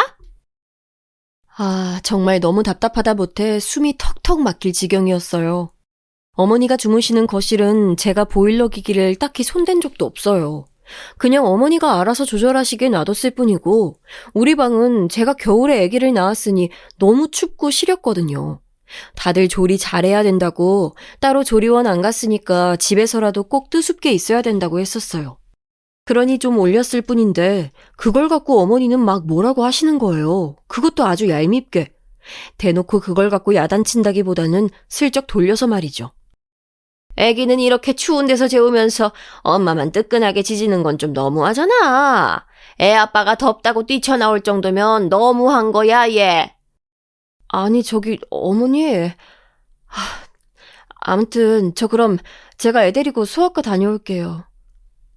이렇게 말을 해도 어머니는 이 부분에서 딴지를 거시더군요. 본인이 의사도 아닌데 대체 왜 이러시는 걸까요? 어머머 세상에, 그 정도 뭐 좀 난 것 가지고 뭐 병원에 가? 요즘 병원 가면 아파서 오는 환자들 천지잖아. 괜히 애 옮고 더 큰 병 얻어온다 너. 애 엄마가 돼서 그런 병균들에게 애를 지킬 생각을 해야지. 끌고 가면 어떡해? 그 정도야 약 바르고 하면 좀 낫는 거야 너. 이쯤 되니 저도 화가 났어요. 애 데리고 주무시겠다고 이 집에 오신 분이 밤마다 코를 골아가면서 거실에서 늦게까지 주무시고 새벽에 제가 애기 재우려고 나와 있으면 거실에서 TV 소리 죽여가면서 누워서 보고 계시던 분이 왜 갑자기 애 잘 보는 척을 하시는 걸까요? 이때가 한 일주일 됐을 무렵인데 그쯤 되니 저는 대체 어머니가 왜 우리 집에 와 계신지 이해가 되지 않았어요. 물론 낮에는 충실하게 애를 봐주시긴 했어요. 근데 정말 지독한 참견을 하셨고 밤중에는 본인이 애 데리고 주무신다 해놓고 약속을 지키지 않으셨어요. 아우. 내가 낮에 내내 태영이 저 녀석 안고 있어서 그랬는지 진짜 이러다가 허리 부서질 것 같아. 이러다가 병원비가 더 나온다니까. 아유, 오늘은 새애기 네가 좀 데리고 자라. 이렇게 말씀하신 게 며칠씩 연달아 되면서 아예 3, 4일째 넘어가니까 저한테 묻지도 않고 먼저 거실에 이부자리를 깔고 불을 꺼버리시는 거예요. 와, 몸조리도 제대로 못하고 아직도 몸이 여기저기 쑤셔서 아파 죽겠는데 어머니는 드르렁 코를 골아가며 주무시지 애기는 그 소리에 못 자고 남편은 똑같이 안방에서 지 피곤하다고 자버리고 정말 죽겠더라고요. 하루는 아기가 너무 잠을 안 자서 저도 미쳐버리겠는데 어머니가 대뜸 거실에서 잠이 깨셨는지 저한테 짜증을 내시는 거예요. 예. 아유, 너는 그걸 못 재워가지고 그렇게 밤새도록 애를 놀리디? 잠 좀 자자 좀. 네 신랑 내일 출근해야 되는데 대체 뭐 하는 거야? 우리 집은 그렇다 치고 옆집에서도 짜증 낼 거 아니야? 그러지 말고 좀 적당히 재워. 이런 모양새가 되니 며칠째 잠 못 자고 낮에는 또 낮 시간대로 어머니에게 시달렸던 저는 폭발하고 말았어요. 어머니, 제가 낮에 어머니께 애 재우시면 안 된다고 했는데 재우신 거잖아요. 저 마트 간 사이 어머니 애랑 같이 잠드셨다면서요. 그때 자면 안 되는데 억지로 재우셨으니 애가 이 시간에 안 자죠. 진짜 저야말로 죽겠어요, 정말. 저 요 며칠 1시간도 제대로 눈 붙여본 적이 없어요. 불편하시면 어머니가 지금 오셔서 애기 좀 재워보세요. 저 원래 이런 식으로 사납게 말하지 않고 어머니한테 조심하는 편인데 사람이 진짜 일주일 넘어가도록 3, 4시간 정도밖에 못 자니까 죽을 것 같은 거예요. 남편 놈은 코 골고 자고 어떤 날은 거실로 기어나와서 지 엄마 품에 매달려서 자고 있고 내가 못하러 자식을 낳아서 남의 집 부모 자식이랑 같이 살고 있나 싶더라고요. 어머니는 밤중에 깨신 상태라서 피곤하시기도 했겠지만 그래서일까요? 더 저한테 노발대발하면서 짜증을 내시더군요. 얘, 너 지금 내 탓하는 거야? 아이고, 애 봐준 공은 없다더니 낮 시간에 내내 데리고 힘들어서 그때 좀 안고 잠들었구만.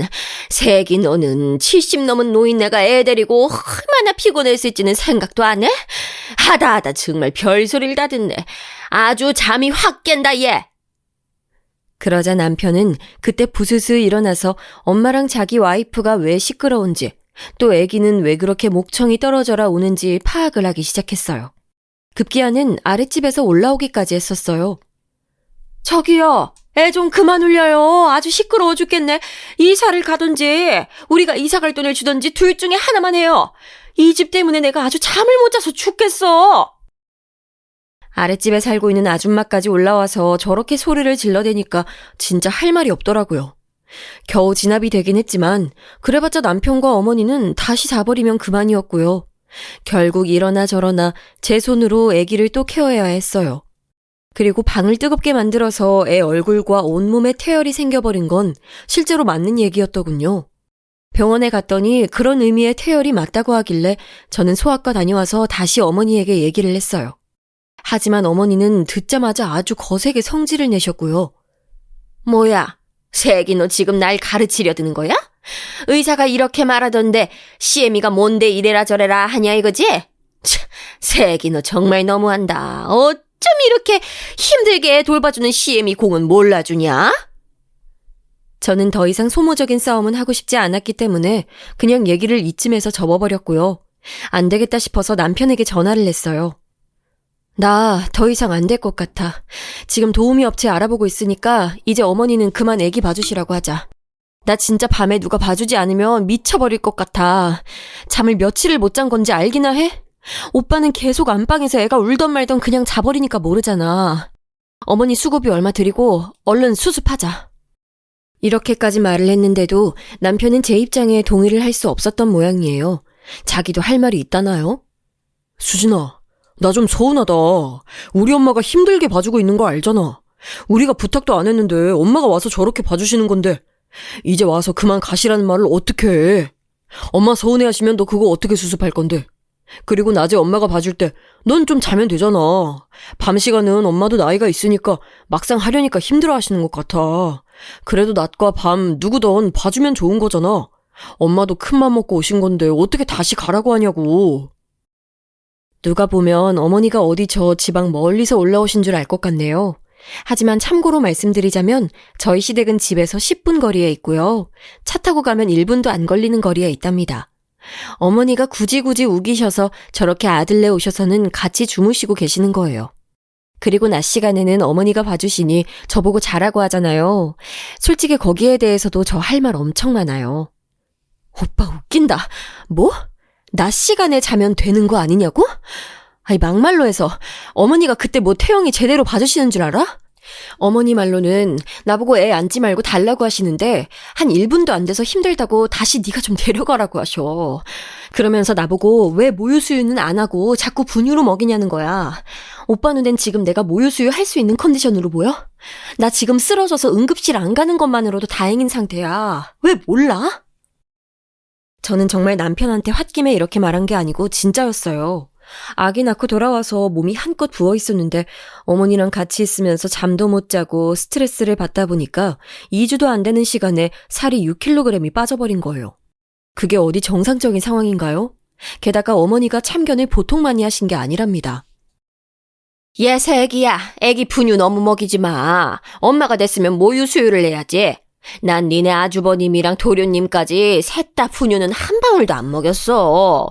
애들이 얼마나 튼튼하게 자랐다고. 분유 먹고 자란 애들은 나중에 병치레도 많이 하고 힘들어. 네가 좀 고생스러워도 애 모유 수유는 꼭 해야 돼. 오늘부터라도 좀 어떻게 다시 노력해봐. 이때 저는 정말 너무 한숨이 나와서 못 참고 얘기를 했어요. 어머니, 병원에서부터 잘 안 돼서 저는 진즉 포기하기로 했어요. 그때도 잘 안 되는 상황에 몸살까지 와서 정말 완전히 드러누웠었어요. 분유로 먹는 게 다 나쁜 게 아닌데 왜 그러세요, 어머니? 저도 하루하루 어머니랑 있는 날이 길어지고 스트레스를 받다 보니 뭔가 거침없이 말을 하게 되더라고요. 자기는 소파에 누워있고 냉장고에 있는 반찬부터 하나하나 다 간섭하고 귀 찢어지게 울어대는 애기 소리는 듣기 싫지만 잠들어 있는 건 또 귀여워서 만지고 그러다가 애를 끼워버리는 시어머니셨어요. 이런 모습들이 어떻게 며느리가 산후조리를 할 수 있도록 도와주러 왔다고 볼 수 있나요? 더 아프게 하고 망치고 괴롭히는 꼴인 거죠. 어머니는 이 당시에 저에게 바로 뭐라고 하진 않으셨지만 그걸 가슴에 계속 담아두고 계시는 것 같았어요. 얘기가 어영부영 넘어가고 있던 동안 아버님이랑 아주버님, 도련님이 하도 아기를 보고 싶다고 하니까 결국 오시게 했는데요. 50일도 안 된 상태에서 그렇게 어른들을 우르르 몰고 온 어머니에게 정말 너무 화가 나더라고요. 이 또한 저한테 하나도 묻지 않고 멋대로 강행하신 일이었거든요. 심지어 저에게 밥까지 차리라고 하시더라고요. 예, 지금 밥이랑 국 다 있지? 우리 고기만 좀 굽자. 좀 이따가 네 아버님이랑 다 들어올 거야. 네? 어머니 그게 무슨 말씀이세요? 갑자기요? 누가요? 어머니는 제 물음에 제대로 대답도 안 해주시고 말을 막 흐리면서 아주 분주하게 냉장고 여기저기를 휘집으시는 거예요. 결국 얼마 안 되어 시댁 식구들이 다 들어왔고 어머니는 남자들이 그렇게 시커멓게 앉아있는 가운데서 아무렇지 않게 모유수유 얘기를 마구 하시는 거예요. 정말 여러모로 짜증이 나고 어머니랑 왜 이렇게 같이 살고 있는 건지, 왜 남편은 자기 엄마만 불쌍히 여기는지 화가 치밀어 올랐어요. 그런 와중에 어머니가 저한테 또 잔소리를 하셨고, 그래도 저는 나름 예의 있게 받아쳤다고 생각했거든요. 헌데 어머니는 뭐가 그렇게 억울하셨는지 여기서 사고를 쳐버리셨어요. 예, 애 기저귀 좀 갈아야겠다. 그냥 대강 씻지 말고 물로 닦여. 그리고 연고도 발라주고. 보니까 많이 짓무른 것 같더라. 네가 너무 기저귀로 쫌매놔서 그래. 어머니, 그게 아니라 애기 어제 분유를 너무 많이 먹이셔서 그런 거잖아요. 애기가 몇 번이나 설사하고 기저귀를 갈고 고생했는데 아시면서 그러세요. 저도 물티슈로 닦이고 싶어서 닦인 거 아니에요. 저 잠도 못 자고 밥도 못 먹고 있는데 애가 계속 지리니까 저도 너무 힘들어서 어차피 또 할 테니까 싶어서 그때만 닦인 거예요. 이 말을 했을 때 어머니는 본인이 봐도 잘못한 상황이긴 했으니 눈치를 바쁘게 보시더니 순간 조용하시더라고요. 그랬더니 이젠 또 다른 걸로 트집을 잡아서 아주버님이랑 아주버님, 도련님 앞에서 면박을 하시는 거예요. 애 좀 따뜻하게 입혀. 아무리 실례라지만 보일러는 낮춰놨는데 애도 그렇게 허벙하게 입히면 어떡하니? 겉에다가 뭐라도 좀 둘러서 입혀야지. 가만 보면 넌 참 엄마가 돼가지고 냉정해. 너는 껴입고 애는 그렇게 얇게 입히면 감기 들라는 거야 뭐야? 이때 가만히 밥 먹던 저는 정말 열이 올라서 참을 수가 없는 거예요. 아마 표정 관리가 안 됐겠지만 아무튼 뾰루퉁한 얼굴로 저도 확 받아쳤어요. 어머니, 제가 일부러 시원하게 입힌 거예요. 태열 오른 거 아시잖아요. 소아과 갔을 때 의사가 이렇게 하면 안 된다고 연고 바르고 시원하게 하라고 하셔서 일부러 그런 거라고요. 저는 산후풍 들면 안 되니까 어쩔 수 없이 이렇게 입은 거예요. 병원에서 엄마인 저는 따뜻하게 입고 애는 살짝 시원하게 입히라는데 따라야지. 별 수 없잖아요. 이 말을 하면서도 분이 풀리지 않아서 씩씩거리던 차에 어머니는 이때 젓가락을 들고 있던 상태에서 저를 아주 표독스럽게 쳐다보시더니 갑자기 탕 소리를 내면서 떨구시는 거예요. 옆에 아주버님과 도련님 그리고 우리 남편도 순간적으로 자기 엄마를 쳐다봤고요. 그런데 정말 너무 어이없는 일이 벌어지고 말았어요. 어딜 봐도 울고 싶은 건 제 쪽이었는데 그런 무수리 같은 험상궂은 꼴을 하고 늘어난 티를 입고 겨우겨우 입에 뭘 우겨넣고 있는 저에게 세상 화장 곱게 하고 먹을 거 다 먹고 잘 거 다 자는 분이 마구 화를 내시는 거예요. 그것도 울면서 말이죠. 예, 새끼 너 진짜 그러는 거 아니야. 그러는 거 아니라고. 아우, 내가 진짜 이렇게 며느리한테 무시받고 진짜 못 살겠다. 내가 이젠 다 싫어. 다짜고짜 울면서 저한테 막 화를 내시더니 자기 식구들 천지인 이 집에서 곧장 가방을 들고서는 나가버리시는 거예요. 제가 볼 땐 웃기지도 않는 게 거실에 있는 그 큼지막한 트렁크는 손대지도 않고 작은 손가방에 옷만 걸치고 나가셨거든요. 어쨌건 다시 들어올 일이 없다는 뜻은 아닌 거잖아요.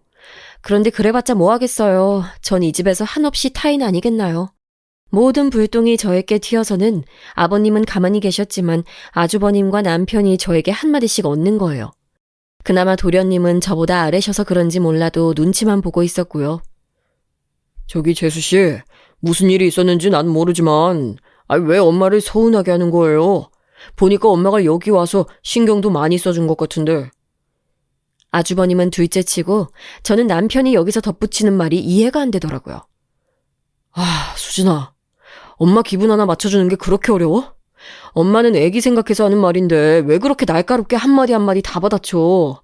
보는 내가 아주 다 아슬아슬하고 무안해. 왜 그러는 거야? 결국 저만 이 집에서 죽일 죄인이 되어버렸고 어머니는 그렇게 나가셔서는 또 웃긴 게 저녁에 들어오신 거 있죠? 이유는 단 하나, 짐을 챙기러 왔다는 거예요. 저는 그러시냐고 하면서 주방에서 어머니 쪽을 전혀 쳐다보지도 않았어요. 그게 그렇게 화가 나셨는지 우악스럽게 트렁크를 들고 현관에서 일부러 소리를 쾅쾅 내가면서 나가시더니 집에 가셔서도 전화를 하신 거예요. 참 그 누구보다도 미련이 많으신 분 같아요. 그러면서도 기야말 소리를 내지르시더라고요. 새끼 너는 어쩜 애가 그렇게 야멸차냐? 우리 태영이 네가 낳았다고 다 네 건 줄 알고 네 멋대로 하려나 본데 너 아주 잘못 알고 있는 거야. 태영이 우리 집씨라고. 니네 집씨 아니다. 박간의 손주인 거지 니네 이간의 손주가 아니야.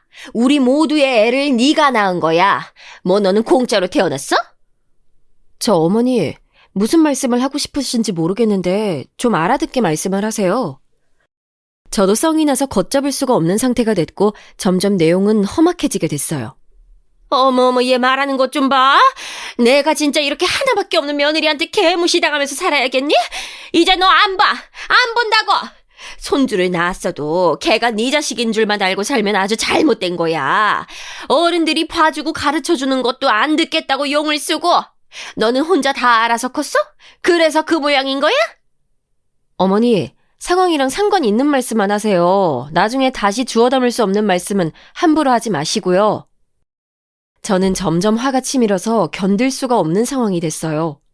이윽고 저는 남편에게 통보를 하게 됐어요. 이 인간이 내 편이 아니란 걸 체감한 순간부터 저도 딱히 존중해주고 싶지 않더라고요. 어머니가 그간 봐주신 것에 대해서 용돈 드리고 싶으면 알아서 해. 근데 나는 100만 원 이상 드릴 생각 없거든? 오셔서 막상 애기 진짜로 봐주신 것도 거의 없고 집에서 계속 내가 해드리는 밥 드시고 잠만 주무시고 애 분유도 몇 번 먹여보신 적도 없으셔. 그런데다가 나한테 저런 무지막지한 말까지 하고 상처를 주셨는데 산후조리 비용으로 저금해둔 돈을 다 고스란히 드리고 싶진 않아. 게다가 빨리 도우미도 구해야 되는 상황인데 한시가 바쁘다고. 필요하면 100만 원 지금 보내줄 테니까 아쉬우면 오빠가 더 보태서 드리던지 오빠 돈으로 알아서 해. 남편은 이런 모습의 저를 보면서 정이 떨어진다며 사람이 어쩜 그렇게 야속하게 구냐고 하더군요. 수진아, 너 이런 애였어? 엄마가 우리한테 신경 써준다고 70대 노인이 여기까지 와서 그 고생한 건 생각도 안 해? 순서가 틀렸다는 생각은 왜 못하는 거야? 너 우리 엄마한테 사과가 먼저야. 이런 식이면 나도 장모님 딱히 앞으로 뵐 생각은 없어. 아, 그러셔? 그럼 맘대로 해. 잘 생각해봐. 양쪽 집 안 가면 누가 더 손해인지 상식적으로 생각을 해봐라. 누구 집이랑 왕래가 더 많이 있었나? 우리 엄마가 결혼하고 생전 이 집에 온 적이 몇 번이나 돼? 뭐 오빠 하고 싶은 대로 해, 그럼. 실질적으로 정말 우리 엄마는 몇 번 온 적도 없어요. 그것도 사위가 없을 때 죄 지은 사람처럼 도망치듯이 맨날 빠르게 사라졌었고요. 그런 우리 엄마한테 지가 무슨 보내 안 보내 협박할 일이 있다고 그러는 건지. 엄마는 사위 얼굴 별로 보고 살았던 적도 없는데 말이죠. 남편이 봐도 이후로 이게 썩 좋은 카드는 아니었던 건지 그냥 괜히 저한테 툴툴거리면서 심술을 부리더군요. 애가 우는데도 일부러 방에 들어가서 핸드폰 게임만 하거나 제가 차려놓은 밥을 안 먹고 그냥 방으로 들어가 버리거나 이런 모든 상황들은 정말 너무 뻔하잖아요. 어머니가 시켰거나 아니면 지가 헛된 효자 노릇을 하느라 엄마 편을 드는 거죠. 점점 시간이 지나서 미칠 지경으로 화가 났던 저는 마음을 다잡게 됐어요. 어차피 이러나 저러나 내가 애를 혼자 보는 상황이 되는 것이면 제가 못하러 이 고생을 하고 있는 와중에 나도 못 먹고 있는 밥을 남편 먹으라고 차리나요? 저는 저랑 애기 먹을 것만 신경을 썼고 며칠 연속 주방을 그냥 지나쳐버린 남편을 생각해서 밥을 안 차렸어요. 그리고 남편이 있건 말건 간에 제가 도우미를 고용했고 집에 오시게 했답니다. 사람이 죽으란 법은 없는 건지 새로 오신 도우미 이모님은 아주 일을 잘하시는 분이셨어요. 저의 딱한 사정을 들었던 친척 언니가 소개해준 분이었고 정말 하나부터 열까지 마치 친정엄마처럼 너무 깊게 신경을 써주시더라고요. 애기 엄마, 그러지 말고 얼른 들어가서 쉬어요. 밤에는 내가 없으니까 힘들 거 아니야. 낮에는 내가 어떻게든 볼 테니까 이럴 때 자둬요. 얼굴이 정말 말이 아니구만. 이 이모님 덕분에 저는 낮에 늦게까지 잘 수 있었고 그러면서 며칠 지나는 동안 얼굴 혈색도 그나마 좀 돌아오고 병원도 다녀오고 이모님이 차려주시는 밥도 먹고 버틸 수 있었어요. 남편은 그 사이 아주 얼굴이 울그락불그락 보통 상태가 아니었답니다. 뭐가 그렇게 불만이 많은 건지 자기 나름대로 시위를 하고 있는데도 꿈쩍 않는 제가 얄미웠나 봐요. 그 와중에 어머니도 저한테 몇 번 전화를 걸어대시고 문자도 보내시더니 제가 답장을 안 하니까 집으로 찾아오셨더군요. 아, 어머니 오셨어요? 무슨 일이세요? 어머니는 저의 이런 물음에 대답도 안 하고 저를 빤히 노려보시더니 제 어깨를 정말 누가 봐도 알 수 있을 만큼 세게 밀치고는 안으로 훅 들어가 버리셨어요. 화가 난 저도 나름의 대처를 했고요. 저희 지금 나가야 해요. 별일 없으시면 다른 날 연락하고 오세요. 그러자 어머니는 눈을 막 희번득거리면서 평소 그렇게 교양 있는 척 조근조근 말하시던 것도 다 까먹고 막 소리를 지르시는 거예요. 예, 내가 내 아들 집에 오는 것도 허락받아야 돼? 나 여기 있다 갈 거야. 있다 갈 거라고! 아무도 없는 집에 어머니 혼자만 계시면 좀 그렇죠? 오늘은 이모님 안 오셨지만 이모님 일하시도록 여기 놔둔 것들도 있고 아무튼 저 없을 때 계시게 하긴 좀 그래요, 어머니. 집에 가 계시면 되잖아요. 정말 저는 조금도 어머니를 집에 두고 싶지 않았어요. 제가 병원에서 애 낳고 힘들어하고 있을 때 멋대로 이 집에 들어오신 거. 그러곤 시이모님이랑 이것저것 살림살이 참견 다 하고 멋대로 방을 채워놓고 난장판으로 어지르신 거 하며 그렇게 기를 쓰고 산후조리 한다고 들어와 있던 것 등등 떠올리기만 해도 진짜 관자놀이 부분 핏줄이 튀어나올 정도로 스트레스였거든요. 어머니는 저를 한참 또 그렇게 노려보더니 나가셨고 저는 한숨을 푹푹 쉬면서 젖병들을 씻었답니다. 그냥 아무리 어머니가 진상이라지만 이렇게 좀 한동안 안 보고 지내다가 어느 정도 응어리가 정돈이 되면 그때쯤은 어쩌다가 한 번씩 보기는 해야겠다. 그 정도로만 생각을 하고 있었어요. 그 일이 그 뒤로 벌어질 줄은 정말 꿈에도 상상을 못했고 진짜 아주 조금의 예상도 못하고 있었거든요. 요약을 해보자면 어머니는 저에게 집에서 내쫓겼다며 남편과 온 시댁 식구들에게 전화해서 또 미친 듯이 울부짖으셨고요. 그 기세를 몰아서 끝내 정말 하면 안 되는 일을 저지르시고 말았답니다. 망할 노인네가 그러고 우리 엄마가 있는 곳 엄마의 가게가 있는 시장으로 찾아간 거예요. 멀쩡히 아침부터 바쁘게 정말 눈코 뜰 새 없이 일하고 있던 엄마에게 찾아가서는 거기서 대뜸 딸 교육을 어떻게 시켰냐는 투로 심술을 부려댔다는 거죠. 제가 직접 상황을 본 건 아니지만 어머니는 무작정 쫓아가서 우리 엄마에게 생시비를 걸었다는 거예요. 엄마도 당시 엄청 당황했겠죠. 상견례 이후로 거의 볼 일이 없는 딸네 시어머니가 자기 직장에 찾아왔으니까요. 그런 엄마에게 어머니는 그 앞에서 아주 거만하게 과일들을 손으로 뒤적뒤적거리며 막 쳐대더니 대뜸 5만 원짜리 한 장을 엄마에게 내밀었다는 거예요. 그러니 엄마도 어이가 없어서 일단은 이게 뭐냐고 물었다고 하더라고요. 사돈, 이게 뭐예요? 왜 주시는 거예요? 일단 받아두세요. 지금부터 고를 테니까. 아니 무슨 대체 이게 뭐하는 짓거리인지 엄마가 그 시장에서 과일 장사만 30년 넘게 해오고 있는데 그런 꼴은 처음 본다고 하더군요. 대뜸 돈 꺼내면서 앞에서 흔들듯이 넘겨주고는 지금부터 고를 테니까 기다리라고 했다는데요. 저는 대충 눈앞에 그 모양새가 눈에 그려지니까 참을 수가 없더라고요. 옆에 있던 아주머니들도 당황스럽다는 투로 엄마를 쳐다봤다고 해요. 그랬더니 어머니는 진짜 심술이 그득그득 붙어서는 어쩜 인간이 저렇게 못되고 표독스러워질 수 있는지 그 결정을 보여주셨더라고요. 아니 뭘 봐요. 알아서 고르겠다잖아. 고르고 물어볼 테니까 좀 냅둬요. 그러니 슬슬 엄마도 주변 보기에 망신스러워진 거예요. 엄마네 가게에서 일하는 아줌마들 보기에 시장 아줌마네 사돈이랍시고 와서 저리 무례하게 굴어대면 당연히 웃기죠. 이건 완전히 뒷말하기 좋은 소재거리 아니냐고요. 엄마가 매우 난감한 얼굴로 수습을 해보려고 뭘 고르시겠냐고 물어봤나 봐요. 글쎄요. 그럼 뭐 좋은 거 있는지 좀 소개해줘 봐봐요. 뭐가 그렇게 바쁘길래 장사나 한답시고 자식 교육은 안 시켰대? 예? 사돈 그게 무슨 소리예요? 엄마는 이때부터 이미 진즉 갖고 있던 불쾌한 기분이 제대로 고개를 들기 시작했던 것 같아요. 뭔가 하고 싶은 말이 있어서 온 것 같은데 남 일하는데 와서 꼭 그러셔야겠어요? 뭐 때문에 그러시는 거예요? 우리 딸이 사돈한테 뭐 실수라도 했답니까? 엄마도 이쯤 되니 주변에서 쳐다보건 말건 감정적으로 억제가 안 됐던 것 같아요. 시장에서 둘러보던 사람들은 슬슬 한둘씩 그쪽으로 시선을 보내는 눈치였다고 하고요. 그러자 어머니는 저도 아주 당연하게 상상이 가는 그 거만한 표정으로 과일을 여전히 뒤적거리면서 말했다는 거예요. 아니 실수라니요. 하다마다요. 며느리 하나 들였는데 진짜 너무 서럽지 뭐예요. 세상에 시어머니를 집에도 못 들어오게 하는 며느리가 어디 있습니까? 안 그래요? 내가 진짜 지금 집 앞까지 갔다가 문전박대당하고 쫓겨났어요. 대체 왜 그렇게 딸을 사납게 키웠대요? 정말 어머니의 저 말들은 다시 생각해도 너무 황당하기 짝이 없더라고요. 엄마도 듣다가 너무 어이도 없고 옆에 있는 아줌마들이 듣고 수군대는 걸 보니 그냥 있을 수가 없었나 봐요. 저기 사돈, 아무튼 딸이랑 무슨 일이 있으셨는지 모르겠지만 그건 일단 거기서 해결을 하고 오셨어야지. 다짜고짜 일하는 데 오셔서 이렇게 말씀을 하시면 제가 뭐라고 해야 하나요?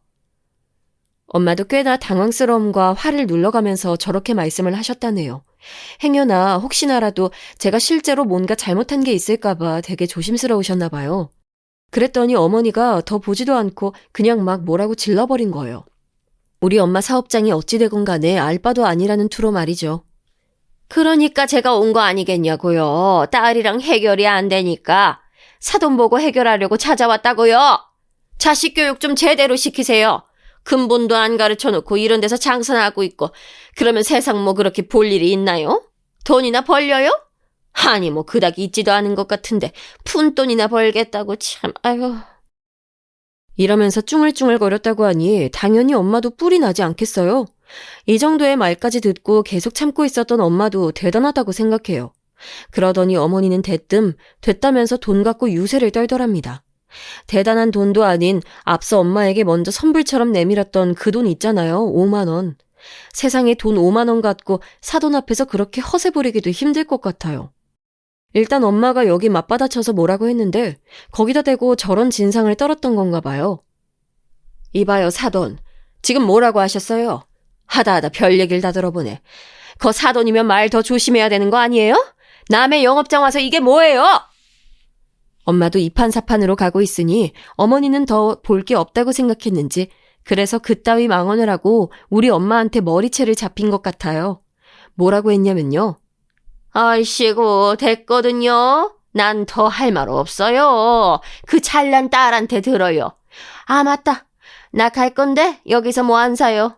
아까 준 돈은 그냥 살림에 보태시던지 아니면 여기도 어지간히 어려워 배는데 아유 가게 굴리는데 쓰시구랴. 하여간 내가 이런 집이랑 사돈을 맺었네. 아우 환장해 아주. 그러고 몸을 획 틀어서 가려던 차에 엄마한테 그대로 머리채를 잡혔나 봅니다. 저희 엄마 함부로 누구한테 손대거나 물리적인 마찰 빚고 그런 분 아니에요. 그러니 제대로 익숙지도 않은 손으로 그저 분노가 치밀어서 붙잡느라 어머니 그 반가발이 떨어져 나간 거죠. 아주 시원하게 벗겨나간 그 가발채 때문에 그 속에 있던 한껏 눌리고 볼품없는 정수리가 드러났다더군요. 그러게 누가 그렇게 머리에 한껏 뽕 주고 가라고 했나요? 어머니야 당연히 이때 기겁하면서 막 발을 타박타박 굴러대면서 난리를 쳤다고 해요. 어머 미쳤나봐. 뭐 하는 거야? 어머.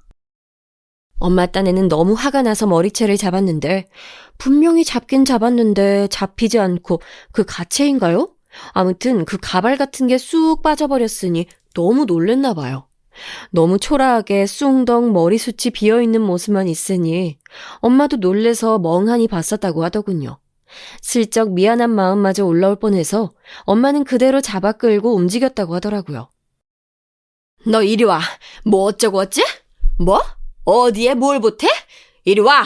너 안 따라오면 이거 다 없애버릴 거야. 엄마는 한 손에 가발을 들고 무작정 따라오라며 끌고 갔다고 합니다. 어머니는 이러지도 저러지도 못하는 상태에서 가게 뒤편에 있는 엄마 사무실로 이끌려갔고 거기서 엄마가 씩씩대면서 사무실 책상을 몇 번이나 여다대며 소리를 질렀나 봐요. 야 이년아, 머리는 훌훌 비어가지고 있는 것도 없는 게 뭐가 어째고 어째? 너보다 많아 이년아. 돈도 너보다 많다고. 통장만 20개가 넘어. 네가 뭘 알아? 이 뒤의 상황은 엄마가 그닥 자세히 얘기해주지 않았고요. 그냥 그렇게 소리 지르면서 엄마가 가발도 문가 쪽으로 던져버렸더니 어머니는 그걸 주워들곤 도망치듯 나갔다고 하더라고요. 엄마는 그러고도 분이 안 풀려서 한참 씩씩거리다가 겨우 분을 가라앉힌 다음 저한테 전화를 했던 거예요. 저는 그런 상황도 몰랐던 게 왜냐면 어머니로부터 연락 온 게 없었거든요. 엄마는 도저히 그냥 넘어갈 수 없다고 하셨어요. 수진아, 나 이거 그냥 안 넘어갈 거야. 네 시어머니 다시 오라고 해. 와서 다시 나한테 여기서 사과하라고 해. 뭐 무릎 꿇고 오니 선물 사들고 오니 그런 거 바라는 거 아니니까 와서 얼굴 비추라고 하라고. 나 가게 아줌마들한테 창피하고 시장 상인들한테도 민망해서 못 참겠어. 진짜 이대로는 그냥 얘기 못 끝내. 빨리 전해. 얼른. 엄마 얘기를 들어보니 저도 이대로 묻을 순 없겠더라고요. 한참 부글부글한 상태로 대체 이걸 어떻게 해결하나 고민하다가 남편에게 전화를 냈고 모든 상황을 말했어요. 역시나 눈치 없이 지 엄마 편을 들길래 저도 여기서 아주 세게 말했어요. 오빠 되게 웃긴다. 지금 상황 파악이 안 돼? 어머니 편 들 때야 지금? 우리 결혼할 때 엄마가 보태준 돈 있는 거 잊었어? 엄마가 이 집 얻을 때 보태준 거. 나 통해서 엄마가 빌려줬잖아. 왜 우리 엄마가 이런 취급받아야 돼? 집이며 혼수며 이쪽에서 더 많이 해줬고 빌려주기까지 했는데 왜 엄마가 돈이 있니 없니 하면서 어머니한테 무시당해야 하냐고. 당장 어머니가 우리 엄마한테 가서 사과하게 하지 않으면 나 이거 일 크게 만들 거야.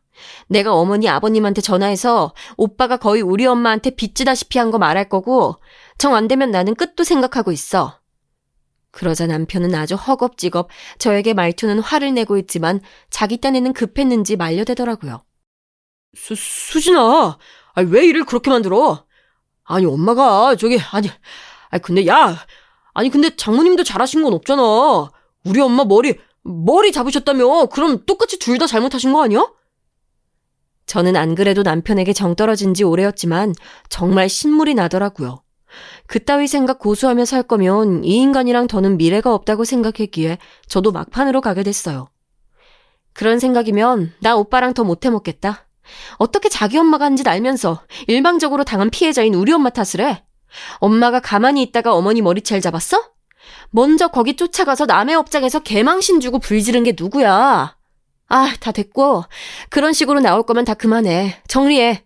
나는 그런 생각 갖고 있는 오빠랑 뭔 일 있으면 언제건 사돈 망신 주려고 작정하고 있는 시어머니랑은 가족으로 살기 싫어.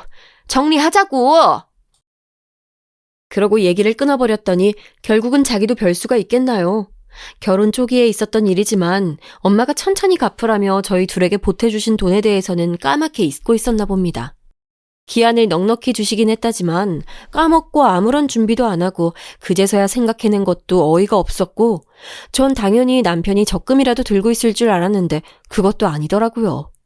얘기를 깊이 파면 팔수록 너무 실망스러워서 이혼을 얘기했더니 결국엔 아무리 봐도 지가 너무 코너에 몰릴 것 같은지 포기하더군요. 끝끝내 어머니는 우리 엄마네 가게에 직접 찾아와서 얼굴은 못 들이밀고요. 문자를 무슨 10통씩 보내가지고 미안하다고 사과했다고 하더군요. 자세한 내용은 모르지만 아무튼 우리 엄마한테 그렇게 무릎이 닳도록 문자건 뭐건 사과를 해댔으니 저 볼낯은 없으신가 봐요. 그 일을 당연히 제가 알고 있는 데다가 사과하도록 만든 것도 저여서 그런지 아주 코빼기도 비추지 않고 계시네요. 남편도 한창 기가 팍 죽어 있지만 저는 이렇게 판세가 바뀐 걸 유지할 생각이에요. 적어도 결혼 생활을 할 생각이라면요. 생각하면 할수록 어머니가 찾아와서 했던 그 기이한 짓거리를 용서할 수가 없네요. 나중에 꼭 본인 큰아들이나 막내 아들 장가 보내놓고 그 집 사돈한테 똑같은 꼴을 당하셨으면 좋겠어요. 그래봐야 우리 엄마가 얼마나 기막혔는지 아시겠죠? 별 더러운 꼴을 다 당했다 싶지만 앞으로 어머니를 볼 일이 없다면 그걸로 참고 넘어가려고 해요. 남편도 두고 보면서 벼르는 중이고요. 어머니로 인해서 겪은 스트레스로 인해 탈모도 심해지고 소화도 안 되고 청심환까지 먹었는데 엄마 일까지 겪고 나니까 결론이 명확해지는 것 같아요. 너무 두려워할 것 없이 또 저딴 진상짓이 일어난다면 미련 없이 이혼입니다. 이 글을 쓰는 동안 더 확고해진 것 같아요. 아무쪼록 저의 이 두서없는 얘기들 들어주셔서 감사합니다. 그나마 조금 정리가 되었고 털어놓고 매듭을 지을 수 있어서 다행이라고 생각해요. 그럼 모두들 건강하세요. 감사합니다.